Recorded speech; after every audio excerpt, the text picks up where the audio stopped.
When Keanu Reeves walked into Judge Judy's courtroom, he thought he was just helping a friend. But within minutes, his faith, grief, and very sanity were put on trial. What happened next wasn't just courtroom drama. It was a spiritual reckoning broadcast to millions. And her final question? It crossed a line no one expected. Before we continue this incredible story, let us know where you're watching from.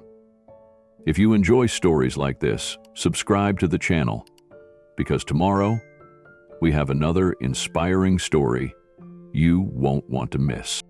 It was a quiet Tuesday morning in Los Angeles, the kind of morning where the city hadn't fully woken up yet. The usual chaos of courtrooms and producers and litigants shuffled into place under buzzing fluorescent lights, but something was different that day. Sitting quietly in the corner of the waiting area of Judge Judy's courtroom, Keanu Reeves kept his head down. Not to avoid cameras or reporters, none were there, but to shield something more personal. This wasn't a press event, a promotion, or an industry favor. Keanu was there for someone most people wouldn't even notice: Maria Santos. Maria had cleaned homes for most of her 73 years, but more importantly, she had brought warmth into every room she touched. For 3 of those years, she had worked in Keanu's home, not just as a housekeeper, but as a quiet, maternal presence. She folded towels like prayers, brewed tea with an instinct for when the soul needed calming, and never once asked for anything more than honesty and fair pay. Today, she was the defendant. The claim? Theft of a diamond bracelet worth $12,000. Her accuser was Richard Blackstone, a silver-held real estate mogul with the arrogance of old money and a history of crushing anyone who dared defy him. He claimed the bracelet had gone missing shortly after Maria left his employment. Maria insisted it had been a retirement gift from her previous employer, Mrs. Chen, and Keanu had been there the day it was given. Keanu adjusted the sleeve of his worn black leather jacket. He wasn't dressed like a movie star. Just jeans, a plain black t-shirt, and a copy of Letters to a Young Poet resting in his lap. The book had been with him through hospital waiting rooms, silent plane rides, and hotel balconies late at night when memory knocked too loudly. It was his armor of peace in a world that rarely offered it. But even Rilke's words weren't enough to still his thoughts this morning. He looked across the room at Maria. She sat hunched over a manila folder, her fingers trembling slightly as they traced the worn edges. Her shoes were scuffed, her blouse pressed. There was dignity in her appearance, even now. Her eyes met his for a moment. She gave him the smallest, most grateful nod, as if to say, "I'm sorry you had to come here for this." But Keanu shook his head gently. If ever there was a place he needed to be, it was here. A woman approached. She was in her mid-40s, tight bun, clipboard in hand, eyes sharp and practiced. Her name tag read, Janet, producer. She stopped beside Keanu and lowered her voice. "Mr. Reeves," she said briskly, "thank you again for agreeing to appear. Just so you know, Judge Judy likes clean, concise testimony. No long answers, no stories, just facts. Keep it simple. Don't make it about yourself." She gave a tight, professional smile that didn't reach her eyes, then moved on. Keanu stared after her. Something in her tone felt off. Keanu watched as Janet disappeared into a hallway marked "Crew Only." Her warning echoed in his mind. Don't make it about yourself. He knew what that meant. He wasn't there to be Keanu Reeves, the actor. He was expected to be invisible, a tool of testimony, a quiet nod in someone else's story. But that wasn't how he saw this at all. He hadn't come to be seen. He'd come to make sure Maria was. The waiting room buzzed with a quiet tension. Murmured conversations, the occasional nervous laugh, the scuff of shoes on linoleum. But then the whispers began. Soft at first, then unmistakable. Is that really him? No way. What's he doing here? Is that Keanu Reeves? From across the room, a young woman in a hoodie tried discreetly snapping a photo with her phone, angling the camera just enough to avoid being obvious. Her friend elbowed her, whispering something too low to catch, but both of them were now staring. Keanu kept his eyes on the floor. He wasn't here to be a spectacle. He shifted in his seat and tried to focus on the book again, but the words blurred. Instead, his mind wandered to the day Mrs. Chen handed Maria the bracelet. It had been a spring afternoon. The windows were open, letting in a breeze heavy with gardenia. Mrs. Chen had gathered her household staff in the dining room, a rarity in itself. There had been tea and small cakes. And when Maria entered, Mrs. Chen took her hand and said, "For 20 years you've cared for us like family. This is a piece that belonged to my mother. It belongs with someone who understands grace." Maria had cried that day, quietly, like she always did, and Keanu had been standing in the doorway, unnoticed, witnessing it all. That moment hadn't just been a gesture, it had been real. He glanced back at Maria now. Her eyes were fixed on her folder again. He could see her lips moving, maybe rehearsing something in Spanish, maybe praying. She had told him once that courtrooms made her feel like she was being buried alive. Too many eyes, too much power in the wrong places. Keanu took a slow breath and leaned back against the hard bench.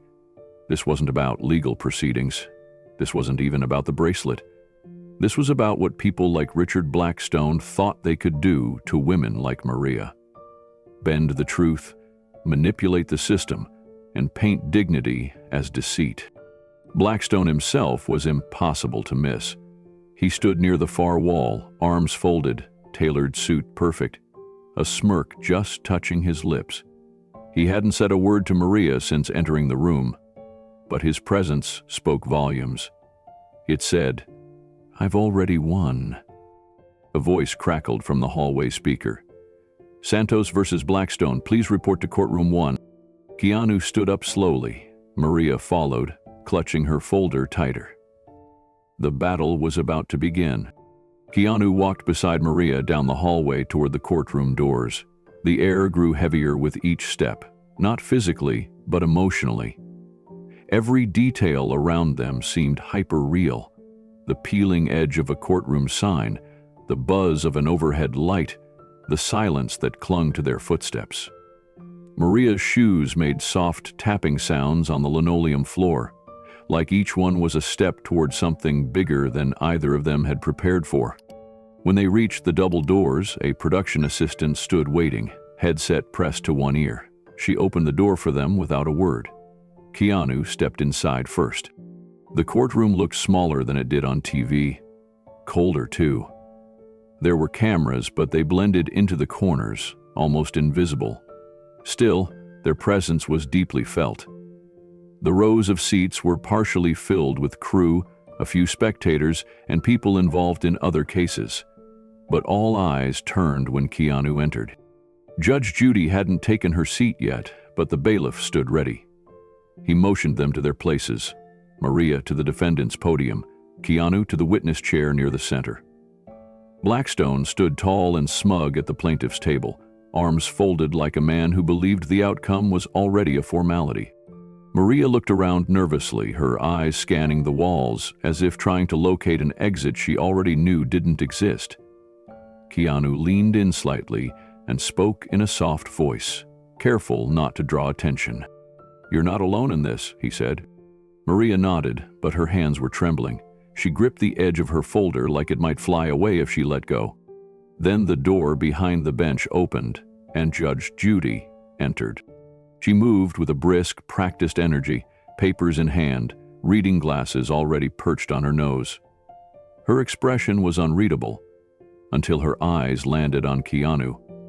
There was a brief flicker of recognition, then something else. Anticipation? Skepticism? It was hard to tell. Whatever it wasn't neutral. The bailiff announced the case in a flat voice. Santos versus Blackstone. Alleged theft of personal property. Judge Judy didn't look up from her paperwork. "Let's begin." Maria was asked to confirm her identity and role. She did, softly, stumbling slightly over her words. When asked if she stole the bracelet, she replied no, just as softly. Judge Judy glanced up and then turned her gaze sharply to Keanu. "Mr. Reeves, is it?" Keanu nodded. "Well," she said, her voice laced with theatrical irony, "Hollywood in my courtroom? I assume you're not here to film a scene." "No, Your Honor," Keanu said calmly. "I'm here because I was present when the bracelet in question was gifted to Maria Santos by her former employer, Mrs. Chen." There was a pause, and then the first subtle twist of her lips. "So this should be interesting," she said. What none of them knew was that the next few minutes would become one of the most watched and most debated courtroom moments in modern television history. Judge Judy adjusted her reading glasses and scanned the papers in front of her, flipping through them with quick, sharp movements. The courtroom was still, every breath and shift of weight magnified in the silence. Without lifting her head, she spoke with crisp precision. "So, we have a housekeeper accused of stealing a $12,000 diamond bracelet, and her defense is that it was a gift from a previous employer?" She raised an eyebrow, finally looking up. "A housekeeper gifted diamond jewelry? Come on." Maria flinched at the tone. Her fingers tightened around the edge of the folder again. Judge Judy's eyes moved from Maria to Blackstone, then finally settled on Keanu. She paused for a second longer than necessary, her gaze narrowing with the curiosity of someone who already had an opinion but was pretending to seek facts. "And who do we have here?" she asked, her voice laced with a performative sweetness. "Hollywood has graced us with its presence." Keanu stood calmly and answered with quiet clarity. "My name is Keanu Reeves. I'm here as a witness. I was present when Mrs. Chen gave the bracelet to Maria Santos as a retirement gift." There was a subtle shift in the courtroom. Even the production crew seemed to hold their breath. Judge Judy leaned back in her chair, her hands folded across the bench and her voice turned slightly theatrical. "Well, this just keeps getting better, doesn't it?" she said. "I suppose next we'll be hearing that household staff regularly receive luxury items from grateful billionaires. Must be a new Hollywood trend." Blackstone chuckled loudly. Maria shrank. Keanu remained still. His face betrayed no emotion. "You'll forgive me, Mr. Reeves," Judge Judy continued, "but it's difficult for this court to accept that a bracelet, valued at more than what most Americans make in 3 months, was handed off like a party favor to someone cleaning bathrooms. I'm trying to stay grounded in reality here." Keanu nodded slowly.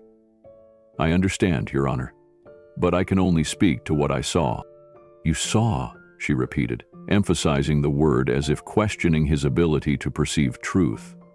"And you're sure this wasn't a misunderstanding? Perhaps an offhand comment misinterpreted by Ms. Santos as permission to keep something that wasn't hers?" "No, Your Honor," Keanu said firmly. "Mrs. Chen held a retirement gathering at her home. There were at least a dozen people present. She gave Maria the bracelet personally. She said it belonged to her mother and that she wanted Maria to have it." Judge Judy clicked her pen loudly and jotted something down. "Fascinating," she muttered. "We've moved from accusations of theft to tales of sentimental family heirlooms passed down to the cleaning staff. What next?" Keanu didn't respond, but he could feel the shift. This wasn't going to be a fair hearing. Judge Judy leaned forward slightly, resting her elbows on the bench.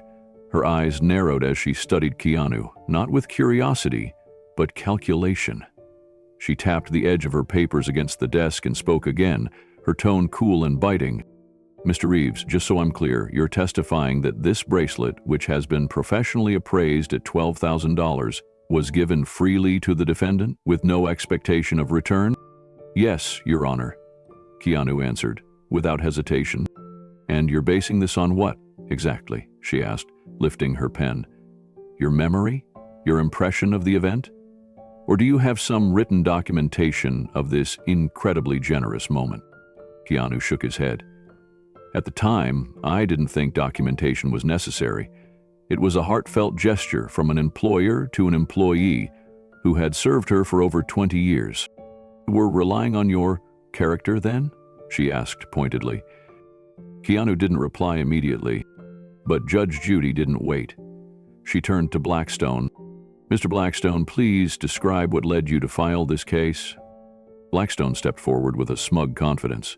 "Your Honor, after Maria left my employment, I noticed the bracelet missing.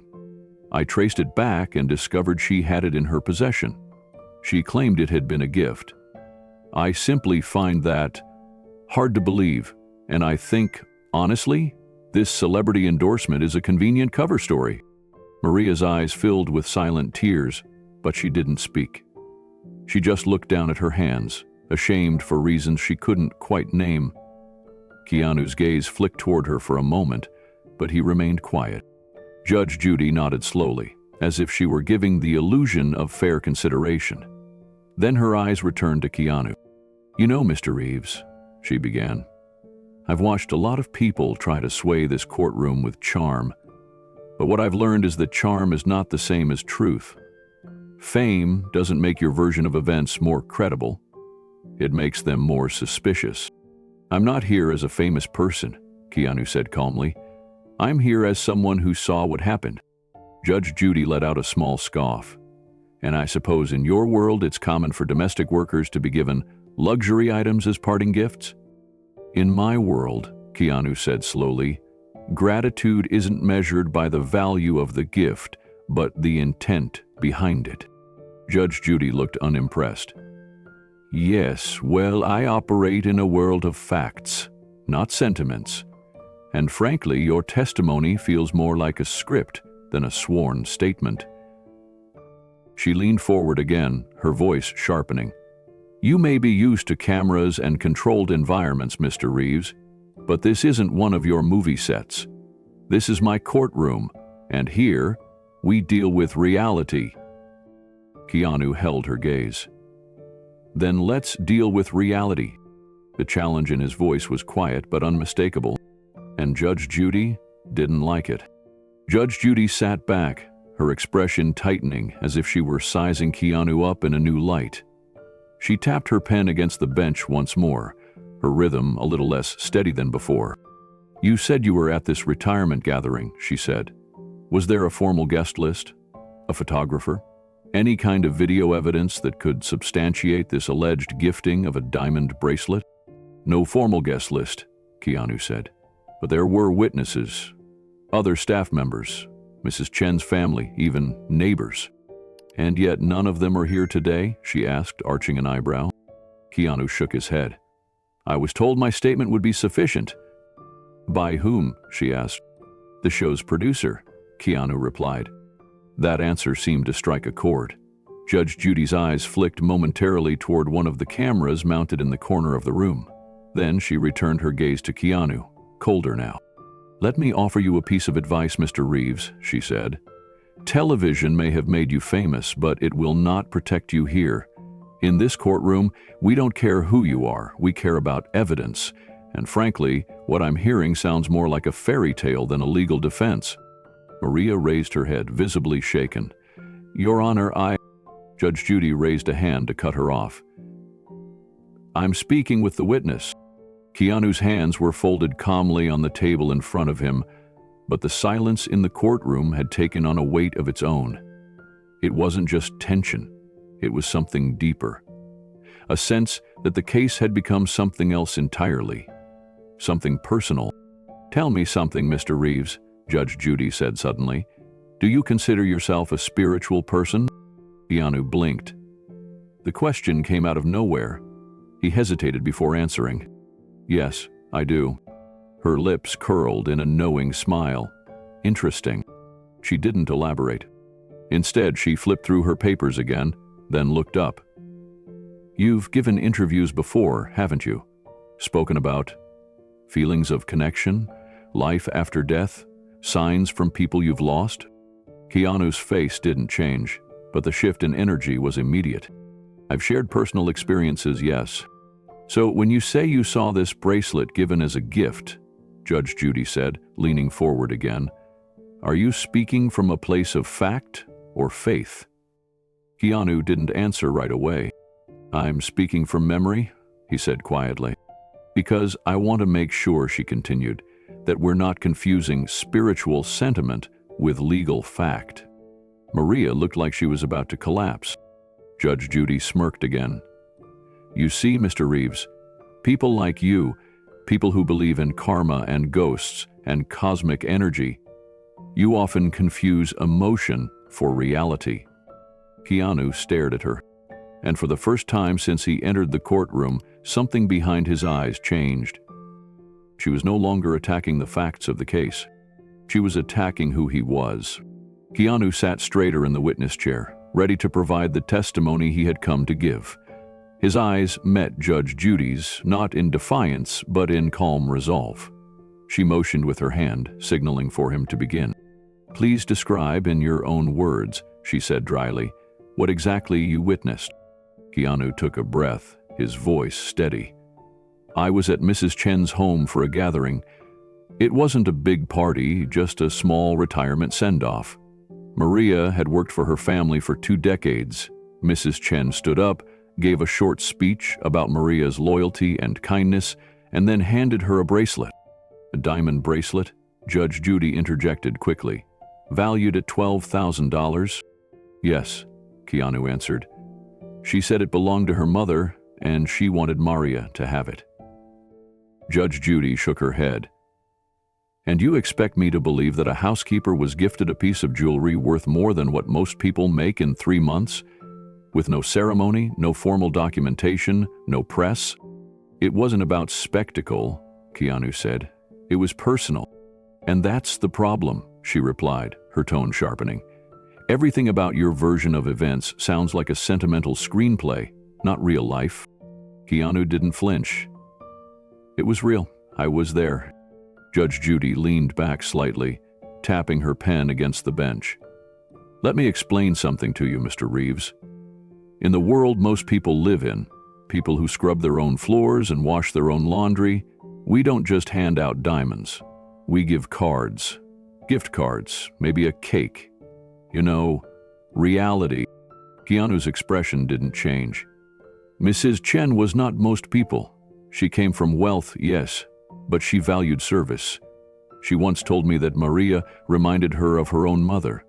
That bracelet had emotional value. Ah, Judge Judy said, her eyes narrowing. Emotional value. How convenient. It's not convenience, Keanu replied. It's character. Oh, please, she scoffed. Do you clean your own house, Mr. Reeves? Sometimes, Keanu answered. Do you do your own laundry? Yes. Cook your own meals? Every day. She smirked. Then maybe you're the exception. But even so, are you telling this court that if one of your staff retired tomorrow, you'd hand them a luxury item out of sentiment? If they'd been with me for 2 decades and had cared for my family like Maria did for Mrs. Chen, yes, I wouldn't hesitate. Judge Judy laughed, a short, cutting sound. That's easy to say when you have millions of dollars, Mr. Reeves. But that's not how real people think. Keanu met her gaze again. Maybe it should be. The words were quiet but carried weight. And in that moment, even those in the gallery stopped shifting in their seats. Judge Judy leaned in, her voice low but firm. Careful, Mr. Reeves. Idealism sounds pretty in theory, but in this room, we deal in facts, not fairy tales. Keanu's eyes didn't waver. I understand this is a courtroom, Your Honor. I'm not here to share fantasies. I'm here to share what I witnessed. And what you witnessed, Judge Judy said, circling back, was a woman who had cleaned toilets and folded towels being handed a diamond bracelet from the family heirloom collection of a wealthy matriarch. Is that correct? Yes. She crossed her arms. And you see no issue with that? No reason to doubt your own interpretation? I don't need to interpret it. I saw it happen. She raised her eyebrows. And I suppose she just handed it over without hesitation? There was meaning behind it, Keanu explained. It wasn't flashy, there were no announcements, just gratitude. Maria wasn't treated like staff, she was treated like family. And that's exactly the issue, Judge Judy snapped. This whole thing reeks of emotional projection. You want us to believe that this woman," she gestured toward Maria, "is so virtuous, so noble, so utterly irreplaceable, that her employer gave her $12,000 in diamonds for mopping floors?" Keanu looked at Maria, who was still holding her folder like it was the only thing keeping her upright. "She did more than mop floors," he said. "She held their children when they were sick. She stayed overnight when Mrs. Chen's husband had surgery. She worked Christmas without complaint. She stayed late, arrived early, and never once asked for more than she earned." Judge Judy exhaled, unimpressed. "Spare me the sainthood speech, Mr. Reeves. This is exactly the kind of poetic nonsense that makes me doubt everything you say." Keanu spoke calmly. "I'm not asking you to believe in poetry. I'm asking you to believe in decency. Decency doesn't explain diamonds," she said coldly. "Maybe it does," Keanu replied. "Maybe it's rare, but it's real." Judge Judy turned to the bailiff. "Let the record reflect the witness believes diamonds are appropriate tokens of appreciation for domestic workers." Keanu's voice didn't rise. "Let the record also reflect that this particular bracelet wasn't a show of wealth. It was a symbol of trust and memory. Mrs. Chen didn't give it to impress anyone. She gave it to honor someone." "Honor," Judge Judy repeated, as if the word tasted unfamiliar. "I've heard a lot of stories in this courtroom, Mr. Reeves, but I've never heard one where the cleaner walks away with the jewelry. Maybe that says more about the people in the courtroom than the one on trial," Keanu said softly. Judge Judy stiffened. "Watch yourself." "I am," Keanu replied. "I'm watching a good woman being treated like a criminal for accepting a gift she earned with years of quiet loyalty. That's what I'm watching." The silence that followed wasn't empty. It was full of all the things no one had dared say before. And Judge Judy knew it. Judge Judy picked up her gavel but didn't strike it. She stared at Keanu for a long moment, trying to read him. Maybe she expected arrogance. Maybe she was waiting for defensiveness. What she saw instead was patience and something else, a quiet kind of sorrow. She glanced back down at the file. "So you're saying this entire case boils down to a moment of generosity, witnessed only by you, and we're all supposed to take that at face value?" "There were others present," Keanu answered, "but I was told I would be the only witness needed. I assumed the case would be handled with fairness." Judge Judy's laugh was short and sharp. "You assumed wrong." Maria made a quiet sound in her throat, almost like a breath catching. Keanu turned slightly in her direction without shifting his position, as if to reassure her with silence alone. "Let me ask you something else," Judge Judy said, tilting her head. "You've mentioned this was a retirement gift, correct?" "Yes." "Then why wasn't it documented?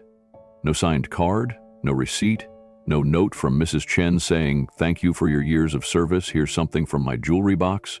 Nothing?" Keanu kept his voice level. "Some gestures don't come with paperwork, they come with intention." She scoffed again. "You must live in a very romantic version of the world." "I try to live in a grateful one," he said. "There's a difference." Judge Judy sat back, lips pursed, her fingers drummed against the bench, each tap feeling more pointed than the last.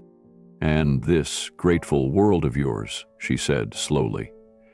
"Does it also believe in angels, reincarnation, talking to the dead?" Keanu paused. "Yes." A few people in the courtroom stirred. The energy shifted, and Judge Judy smiled in a way that didn't reach her eyes. "Interesting," she said.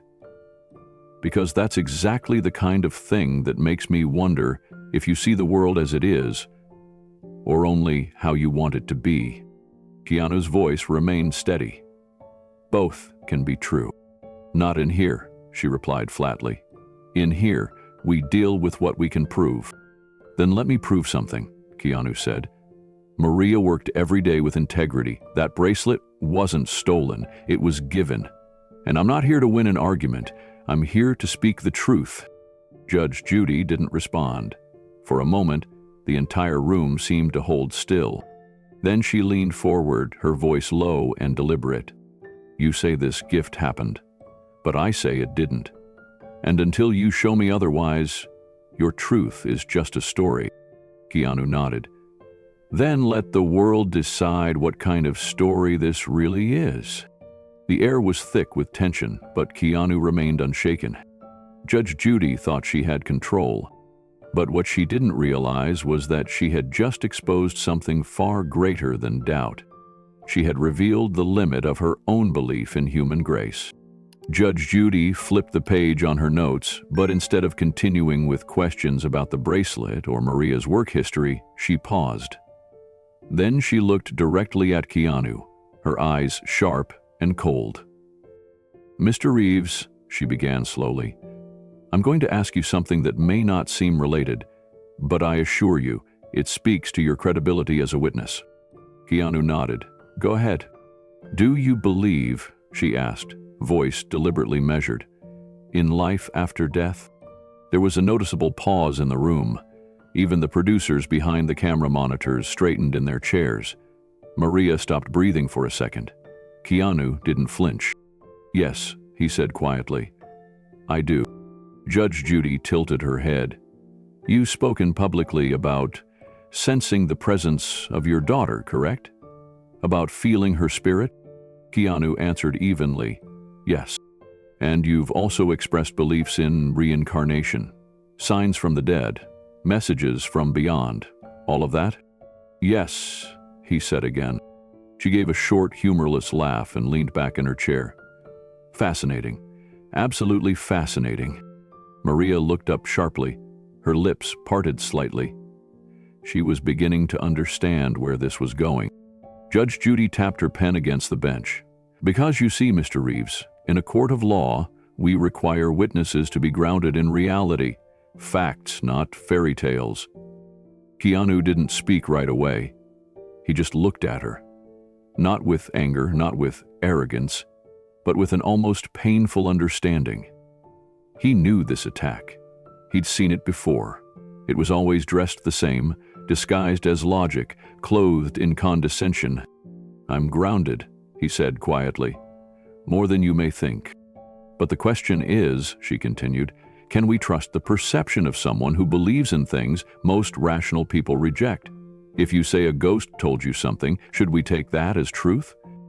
"I never said a ghost told me anything," Keanu said calmly. "I said I feel presence. I've experienced connection. There's a difference." Judge Judy waved her hand dismissively. "Oh, come on. Let's not pretend there's a boundary between mysticism and fantasy when we both know there isn't one." Keanu didn't blink. "What you call fantasy brings comfort to millions. Just because it's not your experience doesn't make it less valid." The gallery was completely still now. Even Blackstone looked uneasy, as if realizing things were spiraling beyond a simple credibility challenge. Judge Judy's voice turned colder. "You've donated millions to hospitals, cancer wards, children's charities. Are you hoping to balance some spiritual scale? Hoping that if you give enough, you'll be rewarded in some mystical way?" "I give because it's the right thing to do," Keanu replied. "Or maybe," she said, her voice tightening, "you give because you believe in karma. Good deeds for good outcomes. That's how your spiritual economy works, isn't it?" Keanu's jaw moved slightly, but his voice stayed soft. "I believe in connection, that what we do to others matters. And that," she snapped, "is exactly the problem." Judge Judy folded her hands in front of her, her tone turning sharp and condescending. "You want us to accept your testimony as fact," she said, "but you're openly admitting that your worldview includes reincarnation, messages from the dead, and unseen spiritual forces." Keanu responded without hesitation, "Yes, I am." "So, let's ask the logical question," she continued. "If someone believes in invisible messages from dead people, how do we know they're capable of accurately recalling real events? Where's the line between memory and imagination?" Keanu's voice remained calm. "It's not imagination. It's lived experience." Maria let out a shaky breath behind him. Her hands clutched the folder to her chest now, as if it were the only shield she had left. Her face was pale, stricken not just by fear for herself, but heartbreak for what she was watching unfold. This wasn't testimony anymore. This was a public stripping down of the man who had shown up for her. Judge Judy leaned forward slightly. "So when you say you witnessed this bracelet being gifted, how do we know you didn't feel it was gifted? Like you felt your daughter's spirit? Like you felt energy in the room?" "I know what I saw," Keanu said. "I know what I heard." "You know what you believe you saw," she replied sharply. "And in a world governed by your kind of beliefs, anything can be twisted to fit a narrative. That's the danger of spiritual thinking. It allows reality to be bent by emotion." Keanu looked at her for a long moment. His silence wasn't submission, it was restraint, a deep kind of discipline that took everything in him to hold. Maria whispered, barely audible, "Keanu." Judge Judy pressed forward, sensing the shift. "I've sat on this bench for decades," she said. "I've seen every kind of con, every flavor of fantasy, every variation of truth twisted for comfort. You, Mr. Reeves, may believe that your grief entitles you to redefine the world, but it doesn't." "My grief doesn't redefine anything," Keanu answered. "It just makes me pay attention." "To what?" she asked, mocking curiosity. "The stars? The voices? The karmic ledger?" "To the humanity in people like Maria," he said. That landed harder than she expected, but she pushed forward anyway. "Tell me, Mr. Reeves, do you believe the dead watch over us?" Keanu blinked. "Yes, and that they send signs." "Sometimes, yes.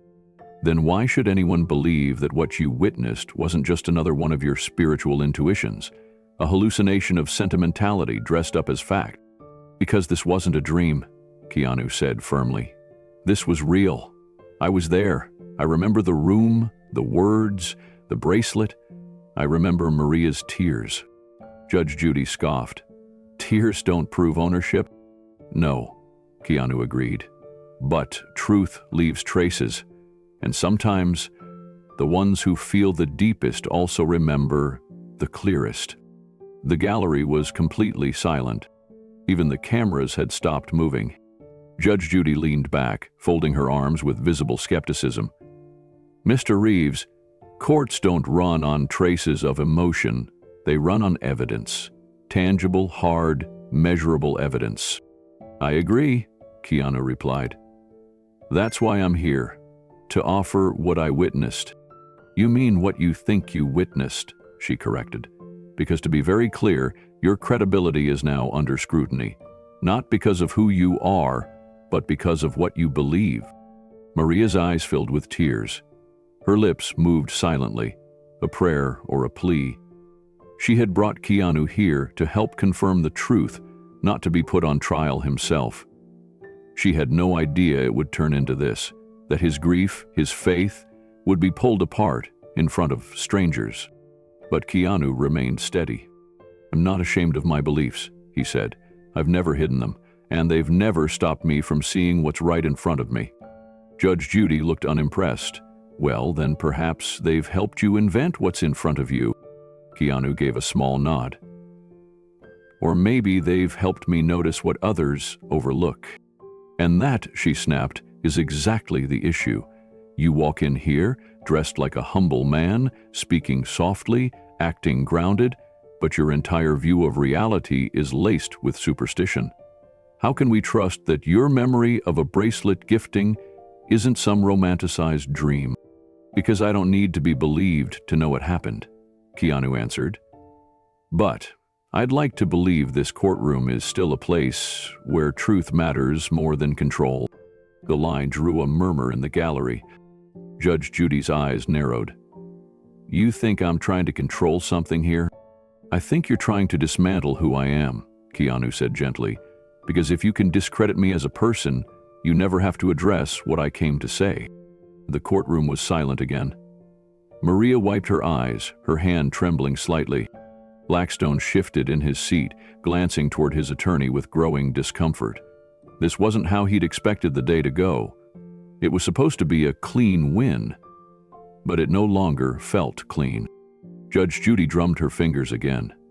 "Let me ask one more thing, Mr. Reeves, and answer honestly. Have you ever claimed to feel the presence of your daughter after her passing?" "Yes." "If he said she's visited you in dreams, that she's left signs?" "Yes." She raised her voice. "Then what you're telling this courtroom is that a man who believes in messages from beyond is now the only witness defending a woman accused of theft. Do I have that correct?" Keanu didn't hesitate. "Yes, and I would do it again." His voice didn't shake, not once.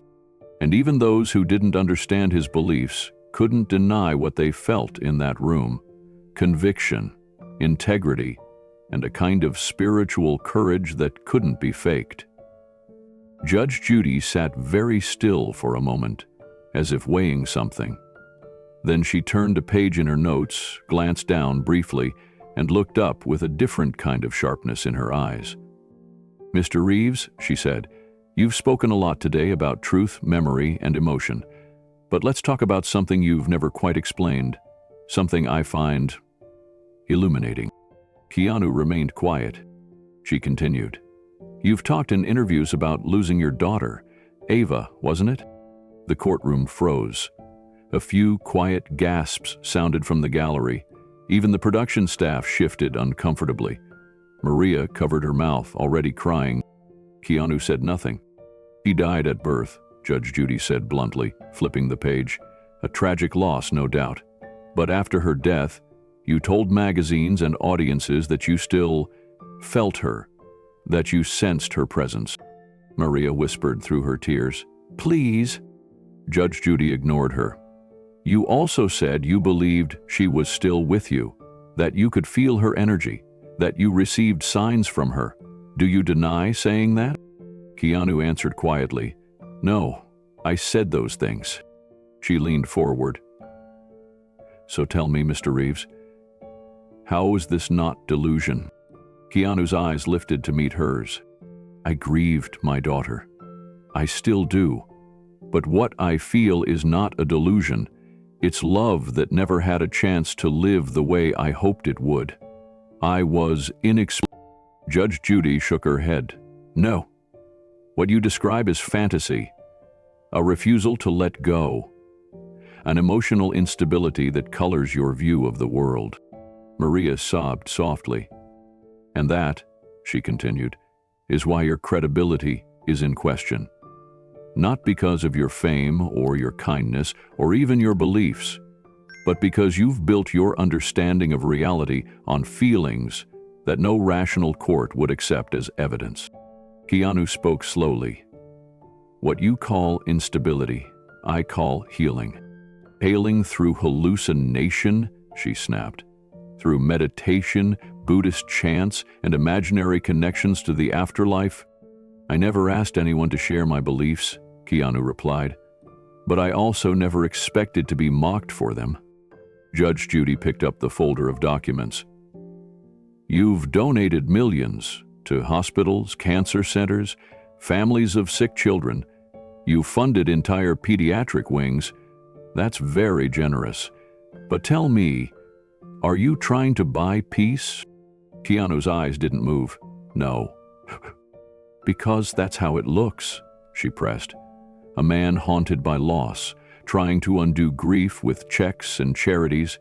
A man building temples of kindness to silence the ghosts he refuses to let go." Maria shook her head silently, whispering something to herself in Spanish. The gallery watched with growing discomfort. Judge Judy narrowed her eyes. "You give away your money like it will bring someone back, but it won't. And no matter how many stories you tell yourself, that bracelet was still $12,000 and still unaccounted for. Except by a grieving man who sees things no one else can." Keanu said nothing, but inside, something was changing. Keanu looked down for a moment.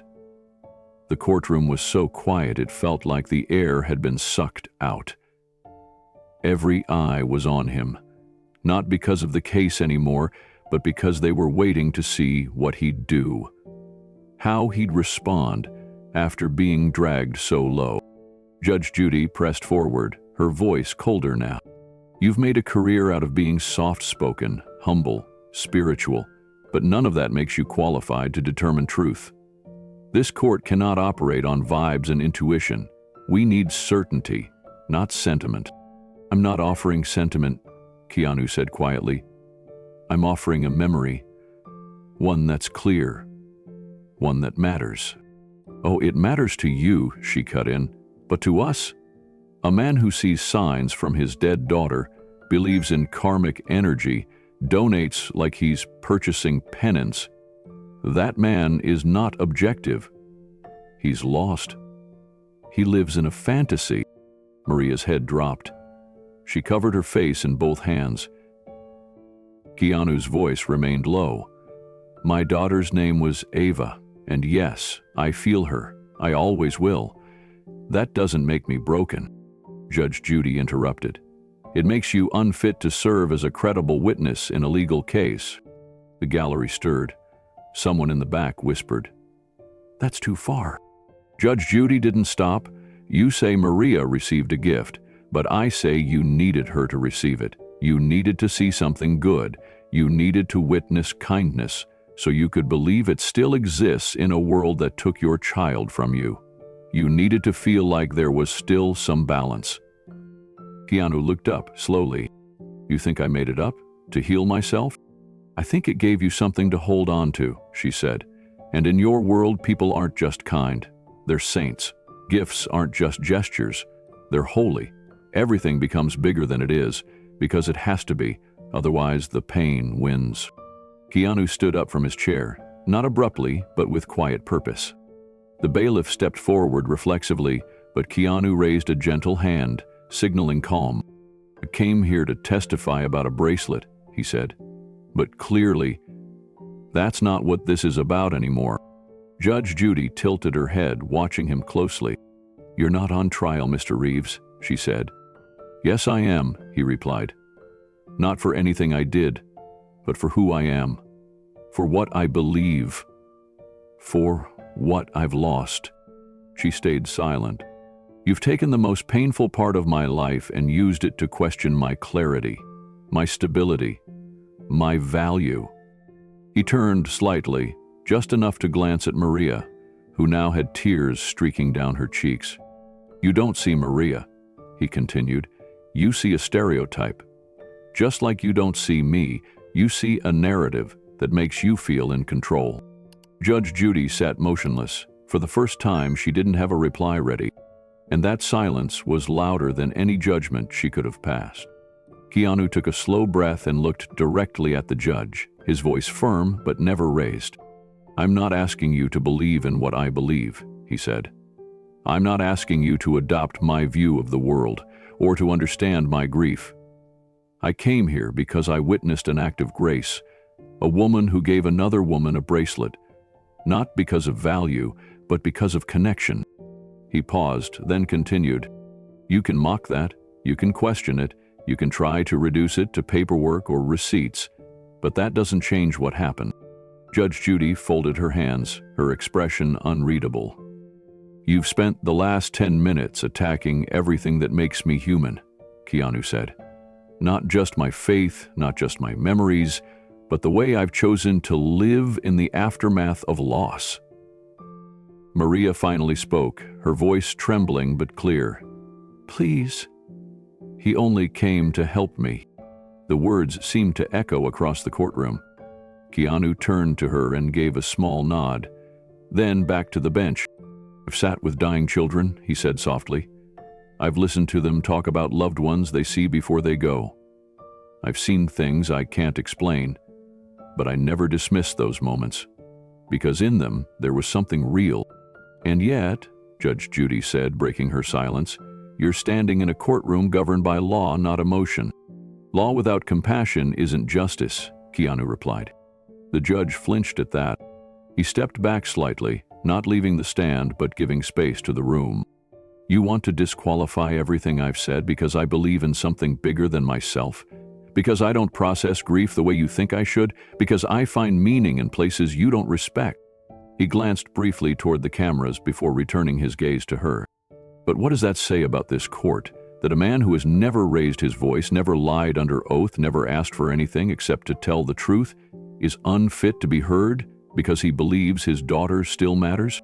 The gallery was frozen in absolute silence. Keanu's voice softened. You think my donations are guilt. They're not. They're love. You think my faith is weakness. It's not. It's survival. And you think my memory of that bracelet is fantasy, but it's not. It's the clearest moment I have of seeing goodness in a world that often forgets how to be kind. Judge Judy didn't speak. She couldn't. Keanu took his seat again, slowly, with dignity. Maria reached over and touched his arm gently. He gave her a small, comforting smile. No applause followed, no dramatic reaction. Just silence. The kind of silence that hangs in the air when something true has been spoken. Something that can't be erased, even by authority. Keanu sat quietly, hands resting gently on his knees. He didn't respond. Not out of defiance, not out of defeat, but because something inside him had shifted. The courtroom noise faded. Not literally, but spiritually. The accusations, the cameras, the courtroom lights, they all moved into the background. He closed his eyes for just a second. In that moment, he wasn't in the courtroom anymore. He was back in that hospital room, 19 years ago. The machines were quiet. The room had gone still. He remembered the soft cry that never came, the tiny weight of Ava in his arms, her skin warm but already fading. He remembered Jennifer's face, pale with sorrow, her hand trembling in his. And he remembered the silence that filled the room afterward, not just the absence of sound, but the presence of something else, something greater, something sacred. Then another memory returned. River Phoenix. That night, years before. The phone call. The disbelief. The way he had walked through the city until sunrise, unable to speak. The void of a life gone too soon. The ache that hadn't faded, not really, only softened around the edges. And then the monastery, far from the cameras, far from the world. Sitting in silence with monks who spoke with their presence more than with their words. The weight of grief pressed into stillness. The discovery that suffering could be observed without drowning in it. That you could feel pain and not run. That you could hold it and survive.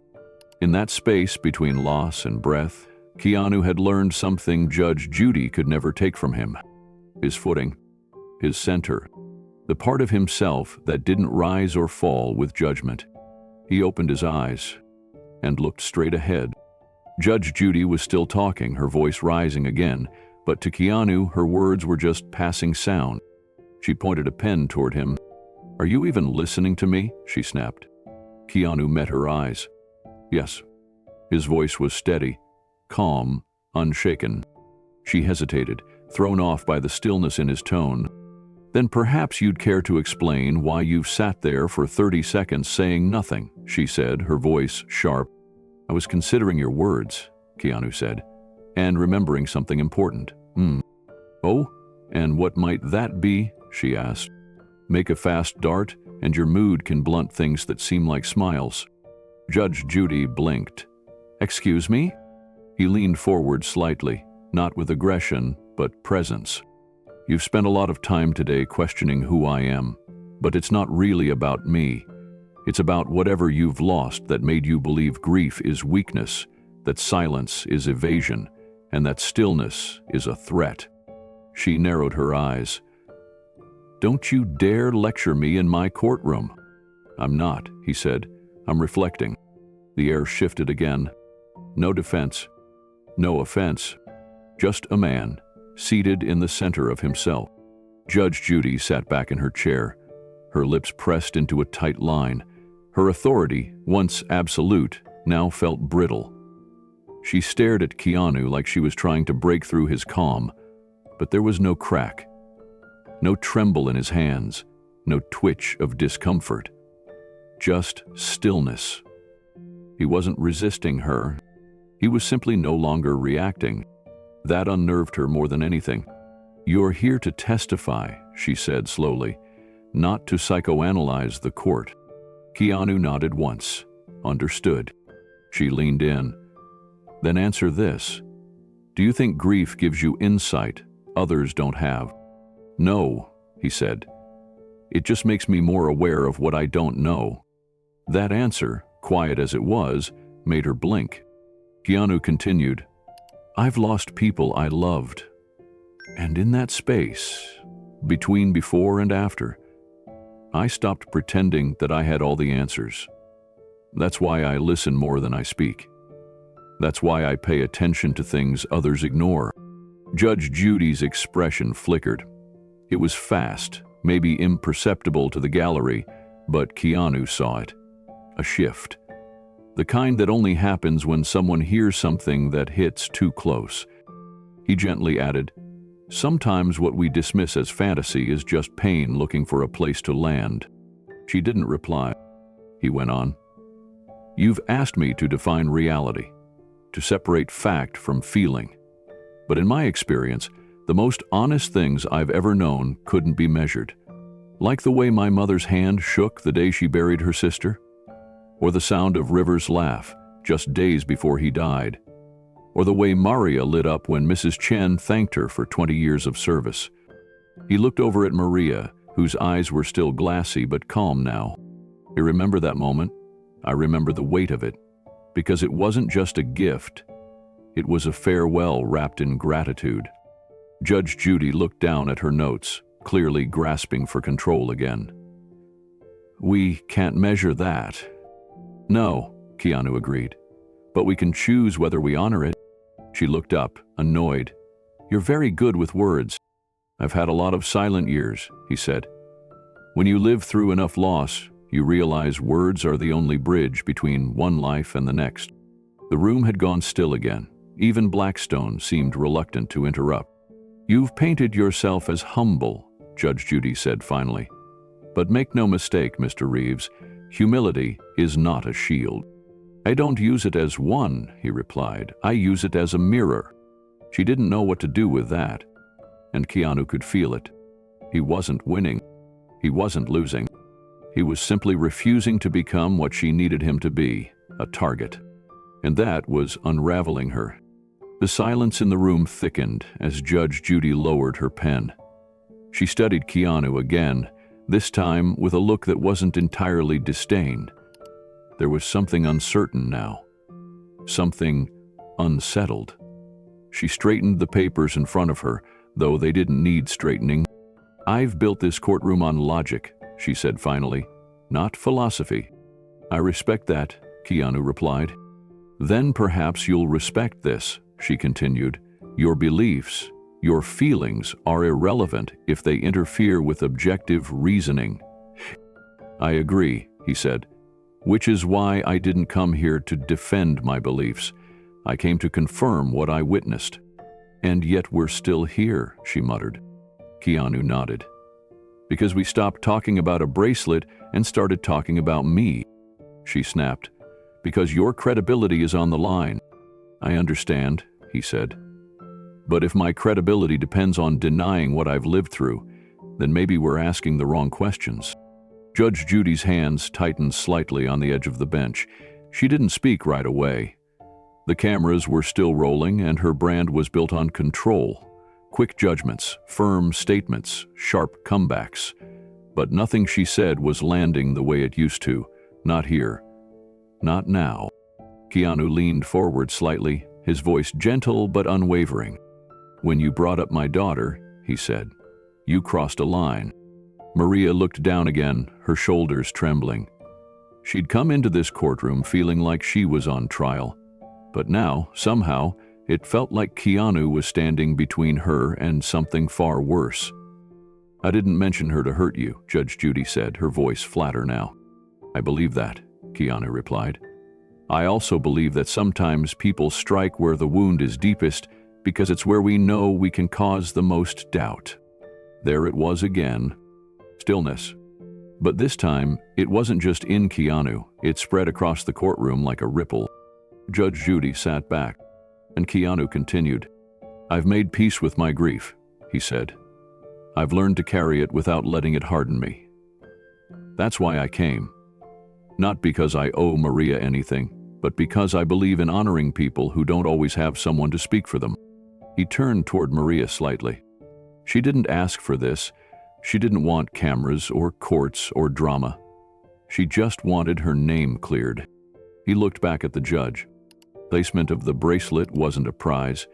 It was a memory passed from one woman to another, and I was there when it happened. Judge Judy stared at him.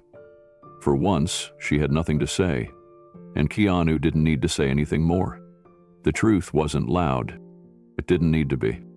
It just needed to be held by someone who refused to let go of it, even in the face of everything trying to tear it away. The tension in the room was like wire stretched to its breaking point. Keanu took a breath, then lifted his eyes toward Judge Judy. His voice was soft, but it carried through every inch of the courtroom. "May I ask you something, Your Honor?" She blinked, slightly caught off guard. "This is highly irregular, Mr. Reeves. You're here to answer questions, not ask them." "I understand," he said calmly, "but it's just one." She paused, then gave a tight nod. "Go ahead." Keanu sat forward slightly in his chair. "Have you ever lost someone you love?" The words landed like a thunderclap in a completely silent sky. The courtroom didn't move. No coughs, no whispers, not even the shuffling of a paper. Judge Judy blinked slowly. Her mouth opened, then closed. She shifted in her seat, clearly trying to decide whether to respond or dismiss it altogether. "That's not relevant to the case," she said quickly. "But it's relevant to your judgment," Keanu said, his tone steady but filled with something deeper. "Because you've spent this entire session questioning how I process grief, as though there's a right way. And if you've never lost someone close to you, then maybe I understand why none of this makes sense to you." She narrowed her eyes. "I've lost people, Mr. Reeves. That's not the issue." He explained his scene in Las Vegas. Keanu didn't look away. "Then you know that loss doesn't leave. It stays.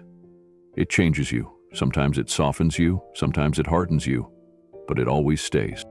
Judge Judy gave a visible exhale, annoyed. "This still isn't relevant to a stolen bracelet." "I'm trying to explain," Keanu said, "why I remember that day so clearly, why I notice things others might overlook, why I don't brush off Maria's service or Mrs. Chen's gesture as something trivial, because I've been in rooms where people say goodbye for the last time. And when you've seen enough of that, you don't forget the people who show up when it matters." He looked down briefly, then returned his gaze to the judge. "Held Ava when she was born. She never cried, never opened her eyes. But I held her. I looked at her tiny face, and I knew, even in that moment, that love doesn't need time to be real." Maria was quietly sobbing now, covering her mouth to keep from making a sound. One of the spectators wiped tears from their eyes. Keanu continued, his voice softer now. "I sat with River the week before he died. He laughed at something stupid I said. He told me I was too serious, that life was too short for silence. I didn't know that would be the last conversation we'd have." He took another breath. "And years later, I sat in a cancer ward beside a child who had days left to live. She told me she saw her grandfather in her dreams. She smiled when she said it, like he was already waiting. The room was frozen. Judge Judy wasn't writing anymore. She was just watching him." Keanu's voice didn't rise. It didn't need to. The weight of it came not from volume, but from the stillness beneath it. "I've seen things that don't make sense on paper," he said, "but they make sense to the heart. And when you've walked through enough hospital rooms and funerals, you start to recognize what really matters." He paused, then looked directly at Judge Judy again. That's why I remember what Mrs. Chen said. That's why I remember how she looked at Maria. Because those moments, the quiet ones, they're the ones that stay. Judge Judy tried to break the spell. You're turning a courtroom into a therapy session. I'm turning a courtroom back into a place for humanity, he replied. There was a stir in the gallery, not movement, not noise, just an emotional shift, a reverence for what was being shared. You asked how I could be so certain, Keanu said. It's because the moment Mrs. Chen handed Maria that bracelet, there was no confusion, no ambiguity. I've seen final gestures before. That was one of them. Judge Judy's tone hardened again. So, your testimony is based on instinct? On emotion? No, Keanu said. It's based on presence, on watching someone do something with love and knowing it wasn't for show. She crossed her arms. You expect the court to believe you're more qualified to interpret a gift than the people involved? I expect the court to recognize that a witness doesn't need to be perfect, just honest. Honesty isn't the issue, she said quickly. The issue is credibility. Keanu nodded. Then maybe the real question is, what makes someone credible? Is it paperwork, a lack of emotion, the ability to detach from grief? Maria lifted her head. She looked at Keanu like he was giving her strength just by speaking. I've never claimed to be detached, Keanu said. I've never claimed to be unaffected. I've only claimed to tell the truth. Judge Judy didn't respond. He continued slowly. You say my grief clouds my perception. But grief, when faced honestly, doesn't distort. It clarifies. It reveals what matters and what doesn't. And in that moment, when Mrs. Chen gave Maria that bracelet, what mattered was respect, recognition, a kind of closure you don't see often. He looked toward the gallery, not for validation, but because he wanted to share the weight of that memory with everyone. It wasn't about money, he said. It wasn't about diamonds. It was about 20 years of service given without complaint, and one woman saying thank you before it was too late. He turned back to Judge Judy. That's what I saw. For a moment, she didn't speak. Then she picked up her pen, stared at the page, and didn't write anything. She just sat there, still, because some truths, when spoken clearly enough, don't need to be argued. They just settle in the room and change it. Judge Judy tapped the tip of her pen against the desk, but her eyes remained locked on Keanu. It was the first time in the entire proceeding she seemed unsure of what to say. No sarcastic reply, no rapid rebuttal, just silence. Keanu didn't press her. He sat back slightly in his chair, allowing the quiet to fill the space. Not to dominate it, but to honor it. He had seen that kind of pause before, in hospital rooms, in hospice halls, in final moments when words fail and only presence remains. Then, finally, Judge Judy spoke. You're a very compelling speaker, Mr. Reeves. Keanu nodded. That's not my goal. No, she replied. But you are. She adjusted the stack of papers in front of her, though she didn't look down at them. Instead, she kept her eyes on Keanu, her tone shifting slightly. Less edge, more uncertainty. You've painted a picture that's difficult to dismiss, she admitted. Keanu said nothing. But let me remind you, she added, catching herself, this is still a courtroom, and while stories may move people, the law moves decisions. I agree, he said. She gave him a long, unreadable look. Have you ever been in a courtroom before, Mr. Reeves? Yes, he said, for jury duty. That drew a few quiet chuckles from the gallery. Even Judge Judy's lip twitched before she caught herself. Then you know how these things go, she said. Emotion can cloud judgment. Or clear it, he replied. She tapped her pen again, then set it down entirely, folded her hands. Tell me one thing, she said. Why did you come today? Really? Keanu glanced toward Maria, who was now sitting straighter, her breathing more even. Because I made a promise, he said. When Mrs. Chen passed, Maria was devastated. She told me no one would believe her if the bracelet ever came into question. I told her that if it ever did, I'd be there, that I'd tell the truth, no matter what it cost. Maria's eyes filled again. "And it's cost you," Judge Judy said. Keanu nodded. "But not more than it's worth." She looked at him for another long second, then leaned back. "I'm not sure if this court was prepared for someone like you," she said quietly. Keanu's response came gently. "That's okay. I didn't come here to fit." The statement hung in the air. Not defiant, not proud, just honest. Judge Judy sat in silence again. For once, the weight of the moment wasn't hers to command.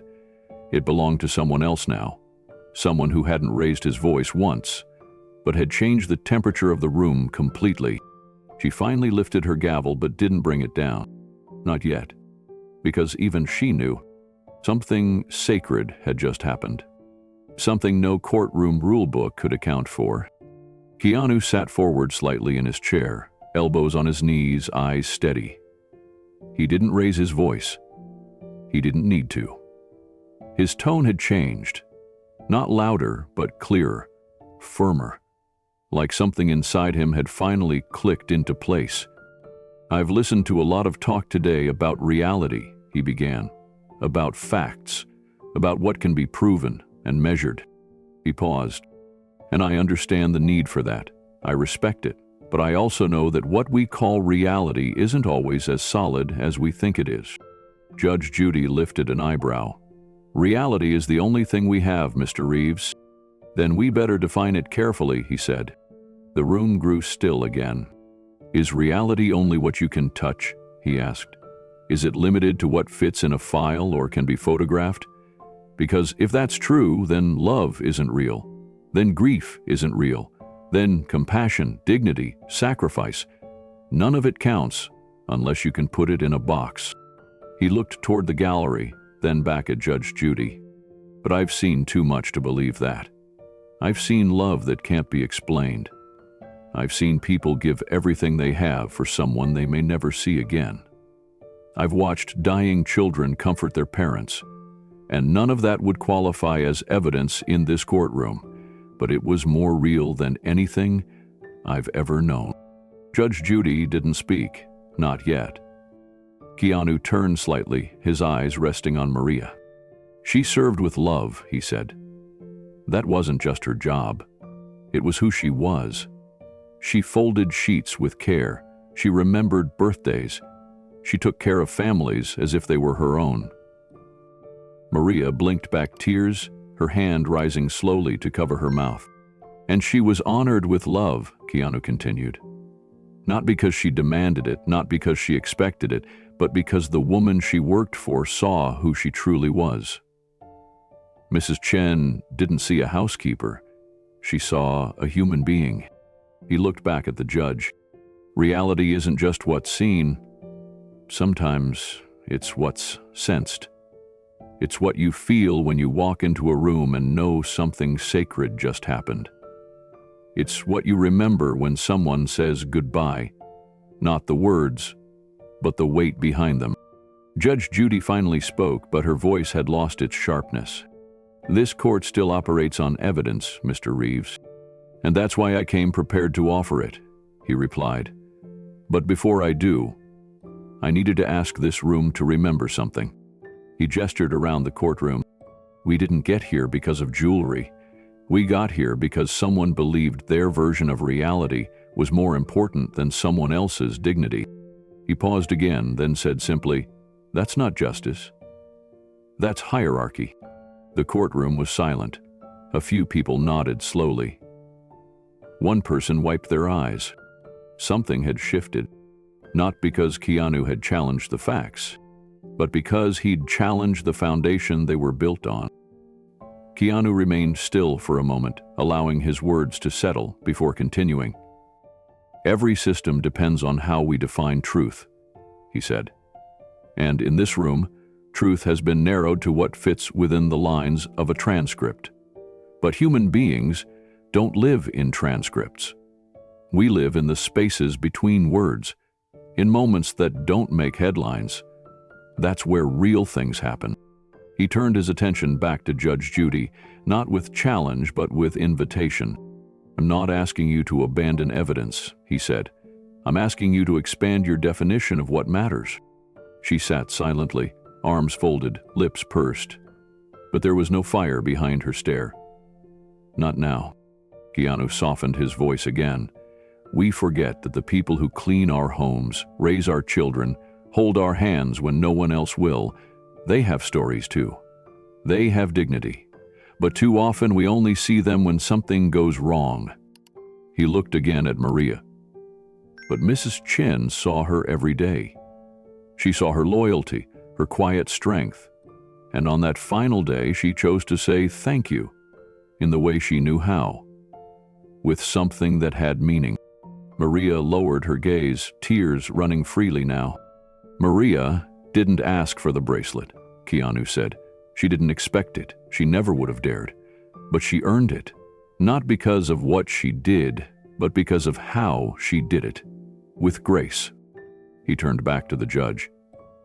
"So when we talk about reality, yes, I believe in things you can't touch. Yes, I believe in love that outlasts life. Yes, I believe people can leave this world and still leave something behind." He paused. "And yes, I believe a bracelet can mean more than a paycheck. It can carry years of care, of loyalty, of unspoken gratitude." Judge Judy's voice was quieter now. "That's a beautiful sentiment, but it doesn't erase the need for facts." "And I have them," Keanu said. "But before I show you, I wanted to remind everyone why they matter. Because a fact without context is just a tool. But a fact placed in the hands of someone with compassion becomes something else. It becomes justice." He pulled something slowly from his jacket pocket. It was a small stack of papers, folded neatly. "I have photos," he said, "from the retirement party. Witnesses, a copy of the speech Mrs. Chen gave." He held them without extending them just yet. "But even if I didn't," he added, "the truth would still be the same, because truth doesn't depend on applause or approval. It stands, whether it's seen or not." The courtroom felt different now, as if it had exhaled after holding its breath for too long. Keanu turned to Maria one more time. "You were seen, you were honored, and that moment was real." Maria nodded through her tears, unable to speak. Keanu faced the bench once more. "This is my testimony," he said. "And it's not based on fantasy. It's based on love, which, in my reality, is the most reliable truth there is." Keanu stood at the witness stand again, holding the papers but not offering them just yet. His eyes were steady, his breathing calm. Judge Judy shifted slightly in her seat, her fingers fidgeting with the edge of her legal pad, but the power she once radiated had dimmed. The courtroom, once under her thumb, was no longer hers alone. Keanu looked at her directly and spoke not with fire, but with the quiet authority of a man who had nothing left to fear. "Your Honor," he said, "there's something I need to say before we move forward." She nodded cautiously, though it was clear she was bracing herself. "This case was supposed to be about whether or not Maria Santos stole a bracelet," Keanu said. "That's why I came. To speak to what I saw. To tell the truth." He glanced briefly at Maria, then back to the judge. "But that's not what this turned into. Somewhere along the way, this became something else. You didn't question me about the bracelet. You questioned who I am. You used my grief, my daughter's name, to test whether I was fit to be believed." Judge Judy's eyes narrowed slightly. "You opened the door by referencing your experiences. I asked what was necessary to assess credibility." Keanu shook his head. "You asked me if I believed in signs. You asked if I still feel Ava's presence. You used the worst pain I've ever known as a weapon. And for what? To entertain an audience? To get a reaction?" There was movement behind the cameras now. Some of the crew stopped what they were doing. The sound operators weren't even adjusting levels anymore. They were just watching. You called my donations guilt, Keanu continued. You called my faith delusion. You mocked what I hold sacred, not because it had anything to do with this case, but because you thought you could diminish me. Maria looked up at him now, her hands folded tight, trembling in her lap. Keanu didn't raise his voice. He didn't point. He didn't accuse with volume. He just stood still, anchored by something deeper than pride. That's not cross-examination, he said. That's cruelty. Judge Judy drew in a breath, as if ready to defend herself, but he held up a hand. Gently, respectfully. You don't have to say anything, he said, because I'm not asking for an apology. I'm not asking for understanding. I'm just putting truth back on the record. The room was silent again, but this time it wasn't tense. It was reverent. I've been in front of cameras my whole life, Keanu said. I've done interviews, press tours, panels, but I've never seen anything like what happened here today. My grief became a segment, my faith became a punchline, and all because I had the nerve to care about a woman most people in this world overlook. He finally lowered the stack of papers onto the bench. I came to speak for someone who had no voice in this room, but it turns out I also had to speak for myself. Judge Judy shifted in her chair. Her jaw tensed, but she said nothing. Her silence wasn't from agreement, but something closer to disorientation. For once, she wasn't in control of the narrative. Keanu's voice remained calm. There was no anger, no superiority, just unwavering conviction. I understand the need for truth, he said, and I respect the role you've played in that pursuit for years. But truth isn't only found in contradiction and confrontation. It can live in stillness. It can rise quietly through kindness, loyalty, and love. It doesn't need to be shouted to be real.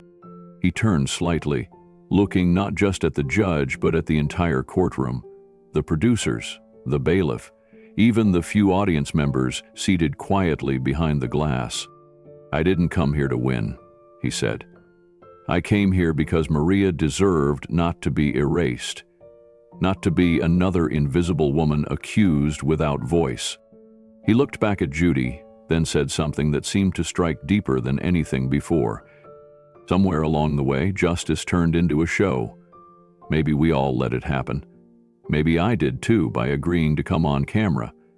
But if we don't pause to recognize when we've crossed that line, we lose more than dignity. We lose our soul. The judge's mouth parted slightly, but she closed it again. There was no witty comeback, no stern retort, just the growing weight of what had been said. Maria wept softly beside him, no longer hiding her face. Keanu rested a gentle hand on her shoulder. Not for the cameras, not for show, just human to human. The producer behind the scenes lowered his headset microphone and whispered something to the director. The feed, though still rolling, had gone eerily still. No one was cutting to another angle. They were frozen in a moment of unexpected truth. Judge Judy finally found her voice, though it was quieter now. Mr. Reeves, she said, this is a legal proceeding, and I maintain control of this courtroom. Keanu nodded once. Yes, Your Honor, and you should. But control doesn't always equal clarity. Judy blinked, unsure whether she'd been challenged or enlightened. Keanu took a deep breath. When my daughter died, I didn't understand how to move forward. People told me to get help. Others said I should let go. But it wasn't about letting go. It was about learning how to carry her memory forward without collapsing under it. His voice dropped a notch. That's why I meditate. That's why I give. That's why I believe in unseen things. Because sometimes it's the invisible threads that hold us together. The courtroom, once electric with tension, now hummed with something softer. Not submission, not silence, but a strange collective stillness that no camera could fully capture. Maria carried her integrity for decades, Keanu said. And Mrs. Chen saw that, just like I did. That's the truth, whether it fits into your format or not. He stepped back from the stand. And in that quiet withdrawal, he somehow took the power with him. Keanu didn't sit back down. Instead, he reached calmly into the inside pocket of his jacket and took out his phone. The courtroom, still fragile from the emotional weight of his previous words, watched in near silence. Even Judge Judy, usually so quick to interject, remained still, observing his movements with narrowed eyes. "I didn't want it to come to this," Keanu said softly. "I had hoped my word would be enough, but I understand that faith in people isn't always as easy for everyone." He unlocked his phone with a quiet tap, scrolled for a moment, then held it up. "I have photos from that night, the night Maria retired from working for Mrs. Chen." Judge Judy leaned forward slightly, as if not trusting what she was about to see. Keys were taken at the small ceremony held in the community room at Mrs. Chen's condo complex. No media, no press, just family, friends, and a few co-workers. He approached the bailiff, who looked to the judge for approval. She gave a tight nod. The bailiff took the phone and brought it to the bench. The screen showed a warm, well-lit photo of Maria standing next to Mrs. Chen, both smiling, arms wrapped around each other. In Mrs. Chen's hand, gleaming clearly, was the diamond bracelet in question, midway through being handed to Maria. 12 people surrounded them in the background, clapping and smiling. Keanu waited as Judge Judy studied the image. "There are more," he said. "Different angles, and I also have a short video taken by one of the attendees, where Mrs. Chen gives a short speech. She mentions the bracelet by name." Now Judy's expression wavered, slightly. Keanu could feel it even before she spoke. The shift wasn't massive, but it was enough to say that her confidence in Blackstone's version of the story had taken a hit. "I'll allow the video," she said at last, gesturing to the bailiff. The bailiff turned the phone toward her as Keanu tapped to play the clip. The room filled with the sound of a warm, elderly voice. "Maria," Mrs. Chen said in the video, "you've been more than a housekeeper. You've been family. You saw me through chemo. You never missed a holiday. And so I wanted to give you something that mattered to me. This bracelet belonged to my mother. It's yours now." The camera panned to Maria, clearly stunned, tearful, and overwhelmed. Applause echoed as Mrs. Chen fastened the bracelet onto Maria's wrist. There were no lights, no rehearsed speeches, just the sincerity of an old woman passing down something valuable, not because of wealth, but because of gratitude. Judge Judy didn't say a word for nearly 30 seconds. When the video ended, she tapped the screen, paused, and handed the phone back to the bailiff. Her gaze dropped to her desk. She flipped through her notes without speaking. Keanu didn't need to explain further. The truth had spoken, quietly but clearly.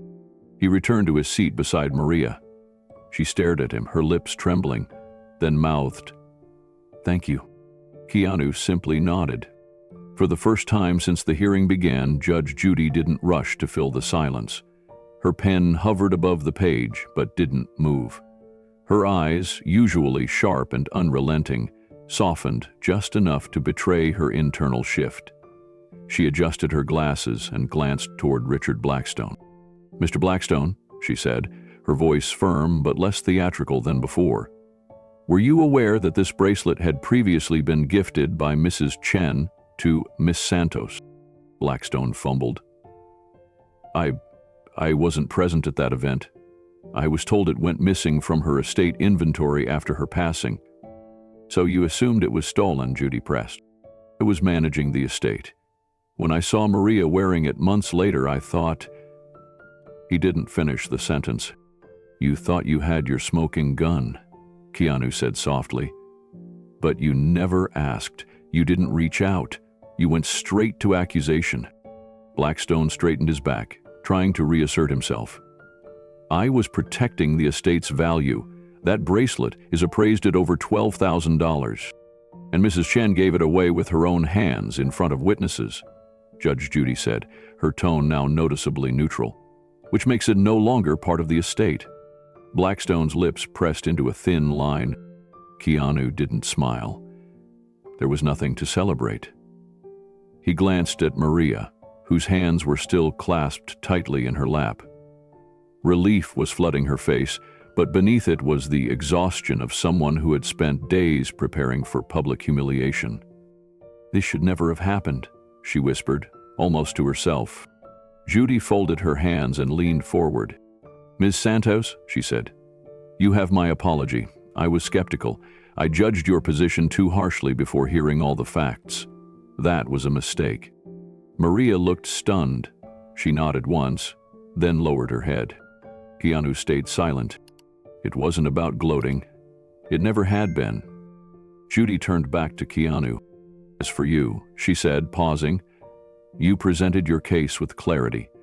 More importantly, with restraint." Keanu met her gaze. His expression was unchanged, steady, unshaken, respectful. "I've been on the bench a long time," she added.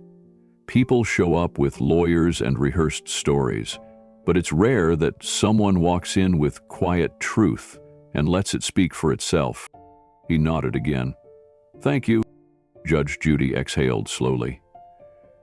"This court finds that the bracelet was indeed a legitimate gift. All claims of theft are dismissed." The gavel hit the bench. The sound was final, but the emotion lingering in the courtroom was far from over. People in the audience didn't cheer. There was no outburst, just a quiet rustling of people breathing again, like something sacred had happened in that small studio courtroom. Not justice by spectacle, but dignity restored in full view. Maria turned to Keanu. "I don't know how to thank you." "You already did," he said. "You always did, every time you showed up, every time you cared for others, like they were family." He reached out and held his hand, just for a moment. In the corner of the room, producer Janet was still watching. She said nothing, but the look on her face had changed, from wary to humbled. And Judge Judy, for all her power, sat a little quieter than before. Not diminished, just human. As the courtroom began to settle, Keanu didn't leave the witness stand right away. He stood quietly for a moment, as if waiting for something deeper to rise to the surface. Then he looked toward Judge Judy, not with accusation, but with a calm conviction. "There's something I need to say," he began. Judy raised an eyebrow. "This case is closed, Mr. Reeves." "I know," Keanu said. "But the truth didn't just arrive today. It was already known. I submitted the photos and video to the show's producers nearly 3 weeks ago." The room shifted again. Heads turned. A few audience members frowned, as if trying to piece together what they'd just heard. Judge Judy narrowed her eyes. "You submitted them to production?" "Yes," Keanu confirmed. "I emailed everything to Janet, the field producer. I asked if it would be helpful to bring the original thumb drive. She responded and said it wouldn't be necessary." Across the courtroom, Janet's face froze. "I also asked," Keanu continued, "if the evidence would be reviewed before the taping. She said it would, but I never received confirmation. I followed up again a week later, and her assistant told me the materials had been set aside." Judge Judy turned slightly in her chair. "Ms. Nolan," she called, addressing Janet directly. "Is this true?" Janet didn't respond right away. She looked down at her tablet, then back up, her voice low but audible. "Yes, Judge, it's true." The air in the room became heavier. Judy leaned forward. "You had evidence that could have resolved this case before we stepped into this room. Why was it ignored?" Janet shifted in her seat. "We thought it would undermine the dramatic arc of the episode." Judy blinked. "The dramatic arc?" Janet nodded stiffly. "The producers felt that if we introduced those materials too early, the case would lack tension. It would become too clear-cut. The audience prefers stories that develop slowly." Keanu kept his voice steady. "So you knowingly suppressed proof that would have cleared Maria. You let her walk in here thinking she might walk out branded a thief." Blackstone paled. "I was told we'd handle it on camera," Janet said quickly. "That the truth would still come out. We just needed time to build the story." Judy looked like she'd been slapped. "This is a courtroom, not a stage." "I understand," Janet muttered. Keanu turned to Maria, who sat frozen in disbelief. "They let you suffer for entertainment." Maria pressed her fingers to her lips, her eyes glistening. Judge Judy was silent for a moment longer than usual. Then she turned toward Richard Blackstone. "Mr. Blackstone," she said, her voice tightening, "were you aware of any of this?" Blackstone raised his hands. "No, absolutely not. I was told the case had strong merit, that the evidence wasn't conclusive." "By whom?" Judy asked. Blackstone hesitated. "Janet?" "She said there were photos, but nothing definitive. She didn't mention the video at all." Janet's face flushed. "Because I hadn't watched it yet." Judge Judy's voice cut through the room. "You hadn't watched it because you didn't want to. This isn't just about case management. This is about manipulating a real person's life for drama." The courtroom was no longer silent. It was tense, electric, shifting under the weight of something raw and ugly. Keanu looked around slowly. How many other people have walked into this place thinking they had a fair shot and left humiliated for the sake of ratings? Nobody answered. Blackstone now shifted in his seat, clearly beginning to understand the tide was turning. His confident posture had vanished. The arrogance that had carried him into this room, convinced he would watch Maria be reprimanded while he sat back victorious, had drained from his face. He looked toward Judge Judy, as if silently asking for an escape. But none was coming. Judge Judy turned her gaze back to Keanu. "Mr. Reeves, you're telling me the production team deliberately prevented this evidence from being reviewed before trial?" "Yes," Keanu said. "They told me explicitly it would interfere with the pacing of the episode. That was their word, pacing. Not truth, not fairness, just pacing." The word hung in the air like a gavel that never dropped. Then Keanu added, "This wasn't just some harmless edit. Maria came here terrified. Her reputation, her entire sense of dignity was on the line. You don't get to toy with that." Maria wiped her eyes again. She still couldn't speak. But the grateful look she gave Keanu spoke louder than any words. Janet shifted uncomfortably again. "We never meant to harm her. We assumed the case would naturally work itself out on screen." Keanu turned his head slowly. "Naturally? You didn't just withhold the truth. You manufactured a struggle, one that didn't need to exist." Judge Judy let the silence linger for a long moment. "You know," she finally said, her voice lower than usual, "I've done this for decades. And I've always believed in putting theatrics aside when it came to people's lives. But maybe I've been too trusting of what goes on behind the camera." The admission shocked everyone. Judge Judy rarely, if ever, exposed doubt in her court. Keanu didn't smile. He didn't take satisfaction in the moment. Instead, he quietly said, "This isn't about me. It never was. This is about Maria and what she's been put through by people who thought her life was expendable for a few more seconds of audience tension." Blackstone finally spoke up again. "I didn't know about the video. If I had seen it—" "You would have dropped the case?" Judy asked sharply. Blackstone nodded. "Yes, probably." Keanu stepped closer. "That's not good enough." Blackstone blinked. "Excuse me? You didn't need a video. You had Maria's life in front of you. Her years of service, her honesty, the fact that she didn't run, didn't hide. She showed up." He let that settle. "You had enough. You just didn't care to look deeper." Blackstone's mouth tightened, but this time he didn't respond. The audience behind them was silent now, not out of boredom, but because something rare was unfolding. Truth, spoken without spectacle. No shouting, no defense attorneys, no special effects. Just clarity. Judge Judy folded her hands and looked directly at Keanu.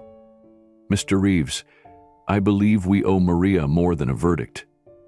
Keanu nodded once. No victory speech, no applause, just silence, heavy and righteous. Maria finally smiled, tears still in her eyes, as justice, real justice, began to quietly reclaim the room.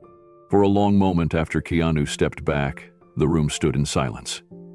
Judge Judy said nothing. Blackstone didn't dare open his mouth. The producers behind the cameras looked suddenly much smaller in their chairs. And in that moment, all eyes turned to the one person whose voice had been quiet the entire time, Maria Santos. She slowly stood up.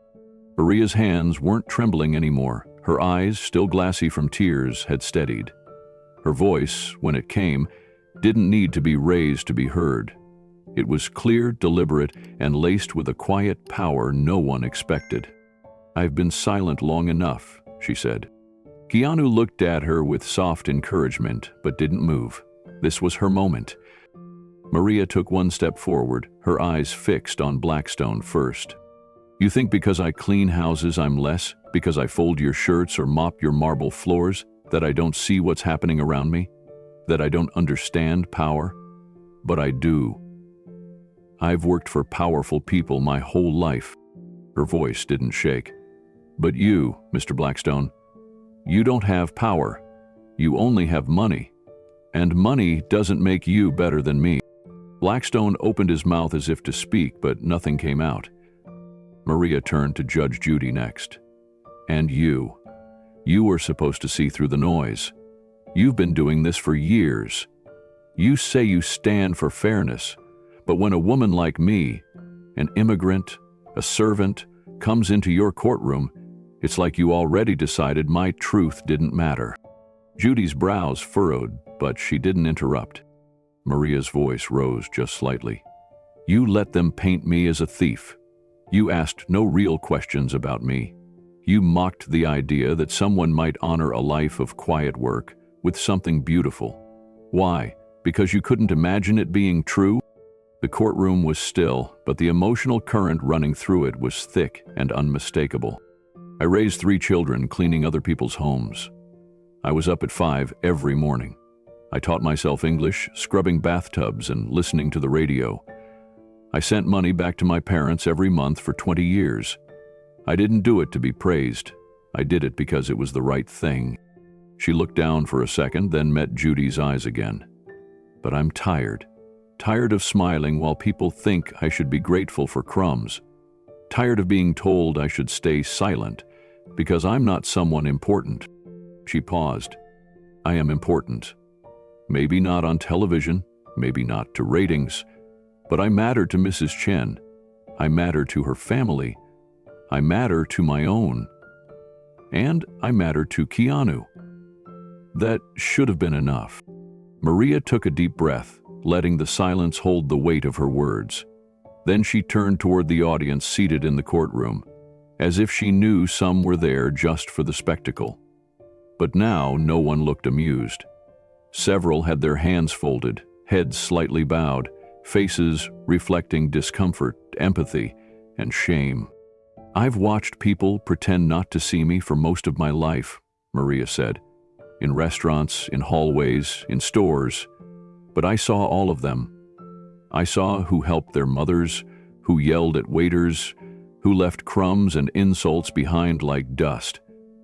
I remember who looked me in the eye. Mrs. Chin always did. And so did Keanu." She gave a soft glance to Keanu, who stood still and present, hands at his sides, not seeking the spotlight, only listening. Mrs. Chen wasn't a perfect woman, but she had a heart. She gave me that bracelet not because she wanted to show off, but because it reminded her of her own mother. She said to me, "Maria, you've been like family."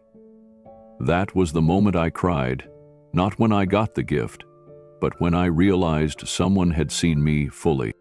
Judge Judy finally spoke, her tone quieter. "Maria, no one is questioning your..."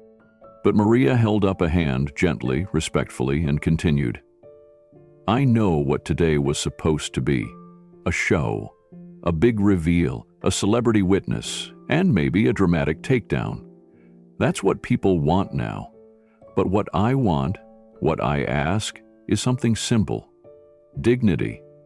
The dignity to be heard, to not be accused before I even open my mouth." She turned back to Blackstone, who was now visibly sweating. "You knew I didn't steal that bracelet. Your wife told you, but you didn't care. You wanted to punish me for quitting, for saying no when you told me to work an extra week without pay. You thought I was disposable." Her eyes narrowed slightly, but her voice never turned bitter. "You thought I'd beg for mercy, but I don't need mercy. I need fairness." A woman in the back row sniffled. Someone else let out a quiet, "Amen." But the room didn't erupt. It simply stayed hushed and reverent, like they were watching something sacred take place. "I came here because I thought someone would listen," Maria said. "And today, for the first time, I felt what it's like to be truly seen. Not as a job title, not as a background character, but as a human being." She exhaled slowly, tears gathering in her eyes again. "I didn't want to speak because I was scared. I didn't think anyone would care what I said. But Keanu reminded me that silence is not peace. And now that I've spoken, I feel lighter. Not because I won, but because I told the truth." She looked around one last time. "And for anyone out there who works in shadows, who's always told to be quiet, I hope you know this: you matter too. You always did." For a moment, the courtroom didn't move. Then, as if on cue, several people stood, not with wild applause, but with soft, quiet claps. Not a performance, a gesture of respect. Judge Judy sat still. Keanu's face didn't change, but his eyes shone. And Maria, standing tall, simply nodded once in gratitude. She had found her voice. As the quiet clapping faded into stillness, Keanu reached into the inside pocket of his jacket. The movement was slow and deliberate. He took out a cream-colored envelope, sealed and slightly worn at the edges, and held it gently in his hand. His eyes moved toward Judge Judy, who was now watching him with a mix of caution and curiosity. "I wasn't going to share this unless I had to," Keanu said softly. "But I believe this courtroom deserves the truth in its entirety, not just from me, not just from Maria, but from the woman who actually owned the bracelet." He stepped forward and extended the envelope to the bailiff, who took it to the judge. Judy glanced at the envelope, then at Keanu. "What is this?" Keanu replied. "A notarized letter from Mrs. Chen's will, written in her own words, filed with her attorney, and certified by the state." Judge Judy took her time opening the envelope. She unfolded the document and adjusted her reading glasses. The courtroom fell completely silent again, tension returning, but this time tinged with anticipation. She began reading aloud. "To whom it may concern, I, Edna L. Chen, being of sound mind and memory, declare the following statement to be included as an annex to my last will and testament. This letter concerns the bequeathal of a piece of jewelry, a diamond and sapphire bracelet, valued at approximately $12,000. She paused and glanced up at Maria, then continued. "This bracelet is not to be returned, contested, or considered part of my estate. It was gifted freely and with love during a private celebration of retirement to a woman who has served my family with more grace, patience, and care than I ever deserved." Judge Judy's expression began to shift. Her brow softened, her voice slowed. "She is not just a housekeeper. She is not just an employee. She is Maria Isabel Santos, a woman of integrity, strength, and great heart. She held my hand when I lost my husband. She sang hymns to me when I was too afraid to sleep. She brought peace into my home when it was broken." A soft sound echoed from somewhere in the gallery. Someone sniffled, perhaps involuntarily. Judy continued reading. "I have had friends, lawyers, distant cousins, and financial advisors all say that such a gift is too extravagant for someone in her position. To that I say, nonsense. She earned more than this bracelet. She earned the kind of gratitude no money can measure. But since the world needs paperwork, here it is." Keanu looked toward Maria. She was frozen, hand over her heart. Her lips trembled. I want it known that this bracelet was given to Maria with no expectation of return and with no ambiguity. It is hers, and so is my thanks." Judy lowered the letter slightly, staring at the final lines. "She is family, and if anyone challenges that, then they never truly knew me." The room remained silent. Even Richard Blackstone seemed too stunned to speak. Keanu's voice broke the stillness. Maria never wanted drama. She never wanted defense. She just wanted the truth to stand. Judge Judy looked down at the letter again, and this time her face didn't hold sarcasm or resistance. It held something else: recognition. Judge Judy sat with the letter resting on the bench in front of her, fingertips pressed lightly against the edge of the paper. Her posture, once defensive and upright, had shifted. She looked down, no longer at Maria or Keanu, but at the words from Mrs. Chen. For a brief moment, it was as if the courtroom didn't exist. As if her authority, her show, her image, none of it mattered more than the voice of a woman no longer alive, speaking truths no one could refute. Blackstone cleared his throat, awkward and dry. "Your Honor, I wasn't aware of any—" Judy raised one hand to silence him. "Stop." Her voice was quiet but firm. She turned slowly toward Maria, who hadn't moved since hearing her name read aloud as someone called family. Judge Judy's tone lost its sharpness. "Ms. Santos," she began, "have you ever read this letter before?" Maria shook her head slowly. "No, Your Honor. I didn't know she wrote anything like that." Judy nodded. "Well, she did, and it's one of the most powerful things I've ever read in this courtroom." Maria blinked rapidly, fighting back tears.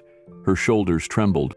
Judy glanced back at the letter one more time, her fingers tracing over the words as if verifying their reality again. Then she looked to Keanu. "You could have used this earlier. You could have come in here waving this around trying to prove a point or grab the spotlight." Keanu shook his head. "It wasn't about me." She studied him for a long pause. "I know," she finally said. That single admission seemed to reverberate louder than anything that had come before. It wasn't an apology. Not exactly. But in Judge Judy's world, it was something close. She turned to Blackstone, whose face had flushed a deep red. "You brought this case here, Mr. Blackstone, without disclosing key evidence. You attempted to use this court to humiliate someone who served your household with dignity. And you wasted this court's time for the sake of your own ego." Blackstone opened his mouth but said nothing. His hands clenched around the arms of his chair. Judy looked back to Maria. "This case is dismissed, and your name, Ms. Santos, is cleared without condition." A wave of hushed applause broke out again, quiet but steady. Maria covered her face with both hands and wept softly. Keanu reached over and placed a gentle hand on her shoulder. Judge Judy, for once, didn't interrupt. She didn't demand silence or composure. She simply sat, watching a woman rediscover her dignity in real time. It was more than a legal victory, it was restoration. Before stepping down, Maria turned toward the judge and spoke through grateful tears. "Thank you for reading her words. That's all I ever wanted, to be seen the way she saw me." Judy nodded silently. There were no more objections, no more arguments, just truth finally heard. As Keanu helped Maria down from the stand, the room remained still. No applause this time, just reverence. Outside, the sky had shifted from gray to light. Keanu looked at Maria and whispered, "She's proud of you." Maria smiled, holding the will to her chest like a final embrace. And for the first time, she believed it. The courtroom was still as Judge Judy adjusted her glasses and shuffled a few papers in front of her. For once, she didn't meet anyone's eyes. Her voice, when it came, was quieter than expected. "I find there is insufficient evidence to proceed with this case. All charges against Ms. Maria Santos are hereby dismissed." There was no gavel slam, no booming finality, just a faint murmur in the gallery as the room collectively exhaled. Maria didn't move. She sat motionless, her hand still resting on the document from Mrs. Chen. Her eyes welled with quiet tears, not from relief, but from exhaustion. Judge Judy looked up then, her expression torn between regret and pride. "Sometimes," she said carefully, "television courts create more noise than clarity. But we try to get it right." Keanu stepped forward, his hands clasped together. His voice was calm, but steady. "Case dismissal isn't justice."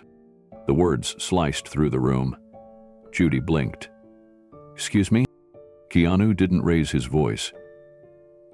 "You dismiss the charges, and I thank you for that. But justice isn't only about verdicts.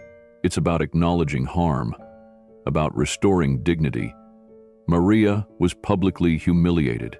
Her grief was trampled on. My faith was mocked. All for what? Ratings?" A quiet gasp rippled through the room. Judy leaned back slightly in her chair. "Mr. Reeves, I understand you're passionate." "No," Keanu said softly. "You don't. You understand courtroom strategy, you understand spectacle, but you don't understand what it means to carry grief and still show up for others. Maria showed up. Every day. For years. Quietly. Faithfully. And she was betrayed by this system, not just by the man who accused her." He looked over at Blackstone, who now sat shrinking into his chair, visibly uncomfortable. "This case wasn't about a bracelet," Keanu continued. "It was about something much older. A system that doubts the dignity of people who clean houses, who serve food, who hold dying hands in hospital rooms. A system that elevates status over sincerity, that turns belief into mockery, that silences people who carry pain like prayer." Judge Judy tried to interrupt. "Mr. Reeves, this isn't a lecture hall." Keanu met her gaze calmly. "Neither is it a theater." Silence. He walked to the center of the room and faced the audience. "You watched as a grieving man was mocked for his beliefs, as a woman who gave her life to serving others was called a thief, and we're supposed to applaud because the charges were dropped?" He shook his head gently. "That's not justice. That's damage control." From the back row, a woman quietly placed her hand over her heart. Judy looked visibly rattled, her mouth slightly open as she searched for words. Keanu stepped back beside Maria and placed a hand on her shoulder. She didn't speak. She didn't need to. The silence spoke volumes. Judge Judy took off her glasses. Her eyes dropped to the desk as if she could hide in the paperwork. The woman who once ruled courtrooms with razor-sharp certainty now looked unsteady. For a moment, the entire room waited, expecting a rebuttal, a defense, something sharp to restore control. But it didn't come. Instead, Keanu continued, his voice softer now, but somehow carrying more weight. "I've been called many things in my life. Dreamer, actor, idealist, and I've lost more than I can ever put into words. But I never imagined that in a courtroom where truth should be sacred, I'd be ridiculed for believing in something greater than myself, for holding on to light in the middle of pain." He turned slightly toward Judy. "You called my beliefs a fantasy. You said my grief made me unfit to speak. But I want to ask you something with no malice, no anger, just one human being to another." She glanced up, her eyes uncertain. "Is it so wrong," he asked gently, "to believe that love doesn't end when someone dies?" The question lingered like incense. For a few long seconds, not even the cameras moved. Maria's eyes brimmed again, but now the tears came without shame. She sat straighter in her seat. Keanu looked around the room. This courtroom, this television show, had the chance to do more than dismiss charges. It had the chance to tell the truth, to show what dignity looks like when it's under attack, to remind people watching that service is sacred, that grief is not a weakness, that belief in something unseen is not madness. It's what keeps us human. Blackstone stood up, clearly panicked now. "Your Honor, may I remind the court that this is—" Keanu didn't even look at him. He raised his hand subtly, not to silence, but to pause. "You don't need to remind anyone of anything. You've already shown who you are." Then he turned back to Judge Judy. I watched you today. I saw you lose something. It wasn't control, it was trust. Not just from the people here, but from the people who followed your voice for decades. You don't owe me an apology, but you owe Maria one. And you owe yourself the honesty of knowing when you crossed a line that can't be uncrossed. Judy opened her mouth to speak, but nothing came out. The bailiff, who had stood still the entire trial, shifted his stance. The camera crew hesitated. Producers watched from behind the curtain, no longer smiling. Keanu took a step back and sat down beside Maria. She looked over at him with quiet reverence, like she had witnessed not just a defense, but a transformation. Judy finally found her voice. The show will release a statement. Keanu raised an eyebrow slightly. Make sure it's one you can live with. Another wave of silence followed, this one heavy with truth. From the back of the courtroom, someone started clapping softly, then another. Within seconds, a quiet, almost reverent round of applause filled the room. Not for drama, not for spectacle, but for something rare and almost forgotten in spaces like these. Courage. Maria looked around, stunned. She placed her hand on her chest. Keanu nodded to her without saying a word. His job, as far as he was concerned, was done. And justice, though late, had finally spoken through the stillness. Outside the courtroom, a crowd had already gathered, holding signs that read, "Dignity Matters" and "Justice for Maria." Reporters clamored for Keanu's response, but he simply held Maria's hand and whispered, "Let's go home." And as they walked away together, the cameras captured something far more powerful than headlines. Grace. As Keanu and Maria stepped outside the courtroom, the commotion was still thick in the air. Camera shutters clicked like falling rain. The whispers had turned to murmurs, then to a quiet buzz of awe. The energy had changed, not just inside the courtroom, but beyond it. People were beginning to see something different in the way truth had unfolded. Back inside, the set had cleared. Judge Judy remained at her bench, her notes in disarray, her composure fractured. For the first time in years, she didn't bark for the next case. She sat in silence, staring at the empty chair where Keanu had been moments ago. Her grip on her gavel loosened. The cameras were still rolling. She was never off the record, not in that studio, not in her public life. And this moment, unexpected and raw, was still part of the show. Finally, she spoke, not in her usual clipped tone, but with something rough around the edges, something unfamiliar. "I may have gone too far," she said. "To Mr. Reeves, to Ms. Santos, perhaps I let skepticism override basic decency." It was not the kind of apology people expected from her. It wasn't loud. It wasn't polished. But it was real, or at least trying to be. The production team, unsure of whether to cut or continue, let the cameras roll. The silence that followed was long, uncomfortable, and unscripted. Outside, someone told Keanu about the apology being broadcast live. Maria turned to him, unsure. "Should we go back in?" she asked, softly. Keanu thought for a moment. Then he nodded. They re-entered the courtroom quietly. The sound of the door creaking open made Judy look up. She stood slowly, not with authority, but with something closer to humility. She cleared her throat and tried again. "Mr. Reeves, Miss Santos, I don't expect forgiveness, but I do want to say, I heard you, both of you, and maybe others did too." Keanu didn't smile, he didn't nod. He simply stepped forward and spoke with the same centered calm he had carried throughout the hearing. "I appreciate your words," he said, "but this isn't about me. It never was." He turned gently toward Maria. "This is about someone who gave 3 decades of her life in service, quietly, humbly, with love. She was accused, humiliated, and nearly broken for something she didn't do." Maria's eyes shimmered, but she stood tall beside him. Keanu turned back to the bench. If there's going to be an apology, let it be about that.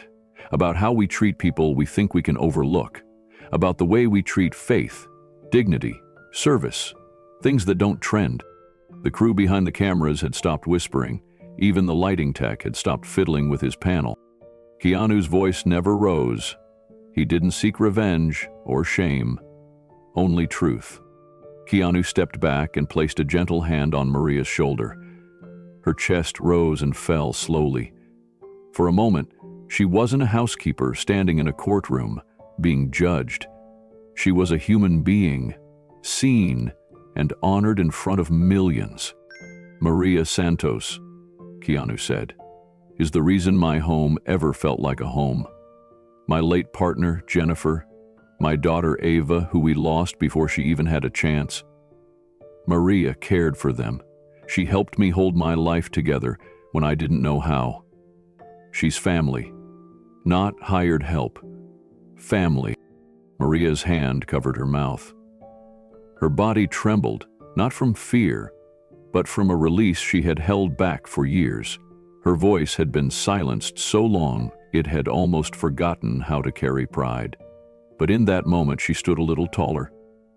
The whole room had shifted its gaze. She was no longer the accused, she was the honored. Keanu looked around the courtroom. And I want to say something to everyone watching this. Whether you're sitting at home or watching this on your phone, or maybe you've never even heard of Maria Santos until today, she is not the only one. There are people like her in every house, every town, people who clean up after others, who give without taking, who pray for the families they serve, even when no one notices. He paused, then added, "This story isn't unique, it's just finally visible." Judge Judy leaned forward slightly, no longer behind the wall of her bench. "You're right," she said quietly. Keanu didn't let it end there. He pointed, without anger, toward the camera. "You want to run this show to entertain people? Then give them something that feeds their hearts, not just their appetite for drama. Don't use someone's quiet pain to make ratings. Let truth be more important than tension." For once, there was no audience snickering, no rolling eyes, no cutting remarks. Judy exhaled and stepped away from her podium altogether. "Mr. Reeves? Ms. Santos? If I could go back..." Keanu shook his head gently. "There's no need. You can go forward." He reached into his coat pocket and pulled out something small. It was a simple golden lapel pin, an angel with open wings. He walked over to Maria and pinned it on the lapel of her modest blazer. "This belonged to Jennifer," he said. "She always said there's an angel in every house. If you're lucky, you recognize them before it's too late." Maria's lips quivered. She touched the pin gently, as if afraid it would vanish. Keanu turned once more to the audience and crew. "We all say we want to live in a better world, but it starts with how we treat the people standing right in front of us." His final words weren't for Judge Judy or even for Maria alone. They were for everyone. Dignity isn't something we earn, it's something we all deserve, especially those who've carried others without ever asking for anything back. Then he turned to Maria. "Thank you for everything. I wouldn't be here without you." Maria didn't say a word. She didn't have to. The applause wasn't loud, but it was full of truth, full of recognition. For once, it wasn't Keanu who stole the spotlight. It was Maria Santos, standing in her quiet grace, wearing a pin of memory and the dignity of a lifetime. As the courtroom slowly emptied, a soft hum lingered in the air. Not noise, but presence. The kind of stillness that follows a storm when no one dares to speak first. Keanu reached for Maria's arm, offering it as support, not just for her balance, but for her dignity. She took it, and they walked side by side toward the exit, moving past people who suddenly saw her not as a defendant, but as a person. Maria didn't say much. She didn't need to. Her back was straighter, her chin slightly raised. Every step carried the quiet pride of someone who had weathered public judgment and come through not with vengeance, but with grace. Keanu matched her pace, steady and grounded, his expression unreadable but calm. At the courtroom doors, a young clerk reached out. Her voice cracked as she whispered, "Thank you." It wasn't clear if she meant Maria, Keanu, or both. Keanu simply nodded. Maria offered a small smile.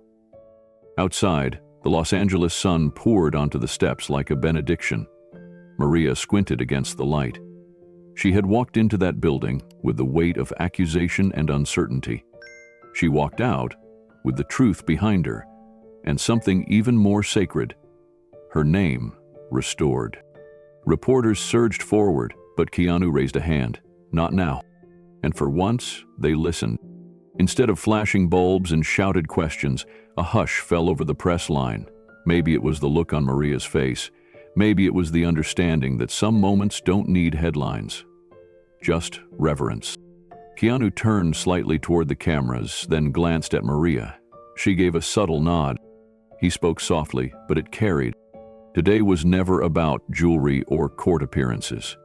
It was about respect, dignity, the value of a human life when no one's watching, when no one's thanking you, when decades of silent service go unnoticed because society has decided who deserves to be seen.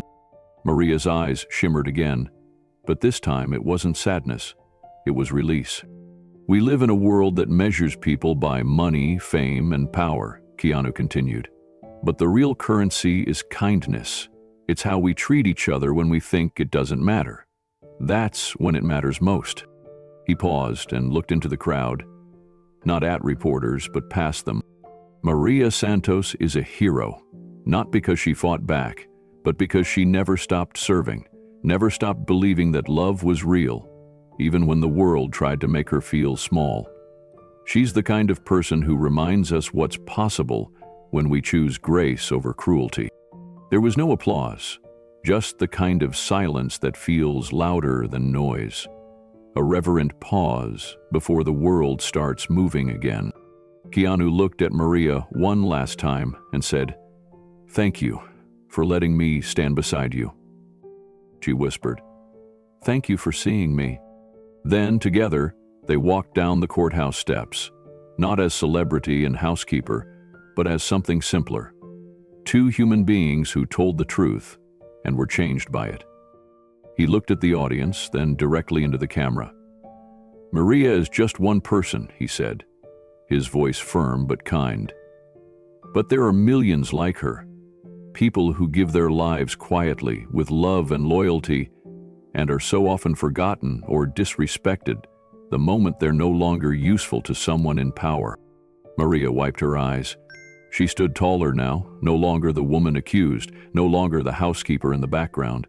Today, she stood in her full humanity, dignified, seen, honored. "I am his daughter." "Kindness isn't weakness," Keanu continued. "Belief in something bigger than ourselves doesn't mean we've lost touch with reality. If anything, it's the opposite. It means we've chosen to hold on to meaning in a world that often demands we give it up." The audience was silent. No one moved. Even the crew behind the cameras seemed frozen, unsure whether this was still part of the show or something far more important. Faith, grace, respect. These are not props.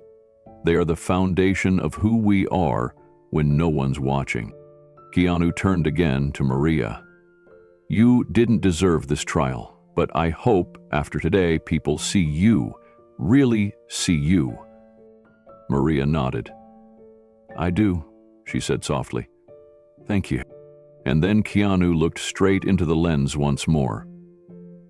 "If you've ever felt dismissed for what you believe in, if you've ever been mocked for being gentle or spiritual or kind, know this: there is strength in your softness.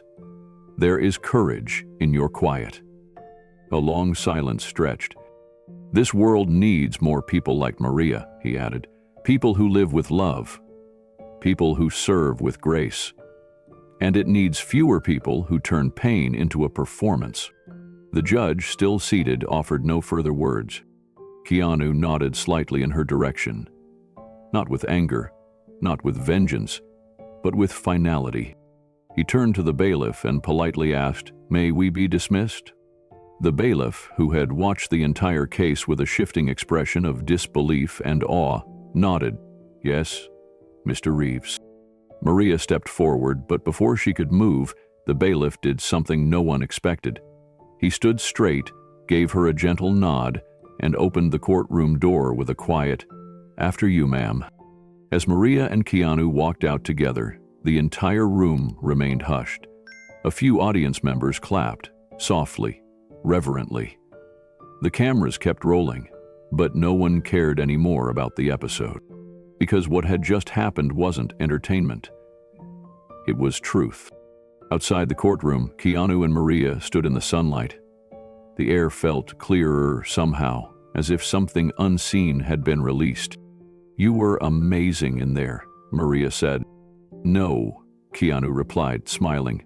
"You were." A young production assistant ran out after them, eyes wide. "Mr. Reeves, we've never seen anything like that. The network's already calling. They want to re-edit the whole show." Keanu paused. "Tell them to leave it as it was, every second."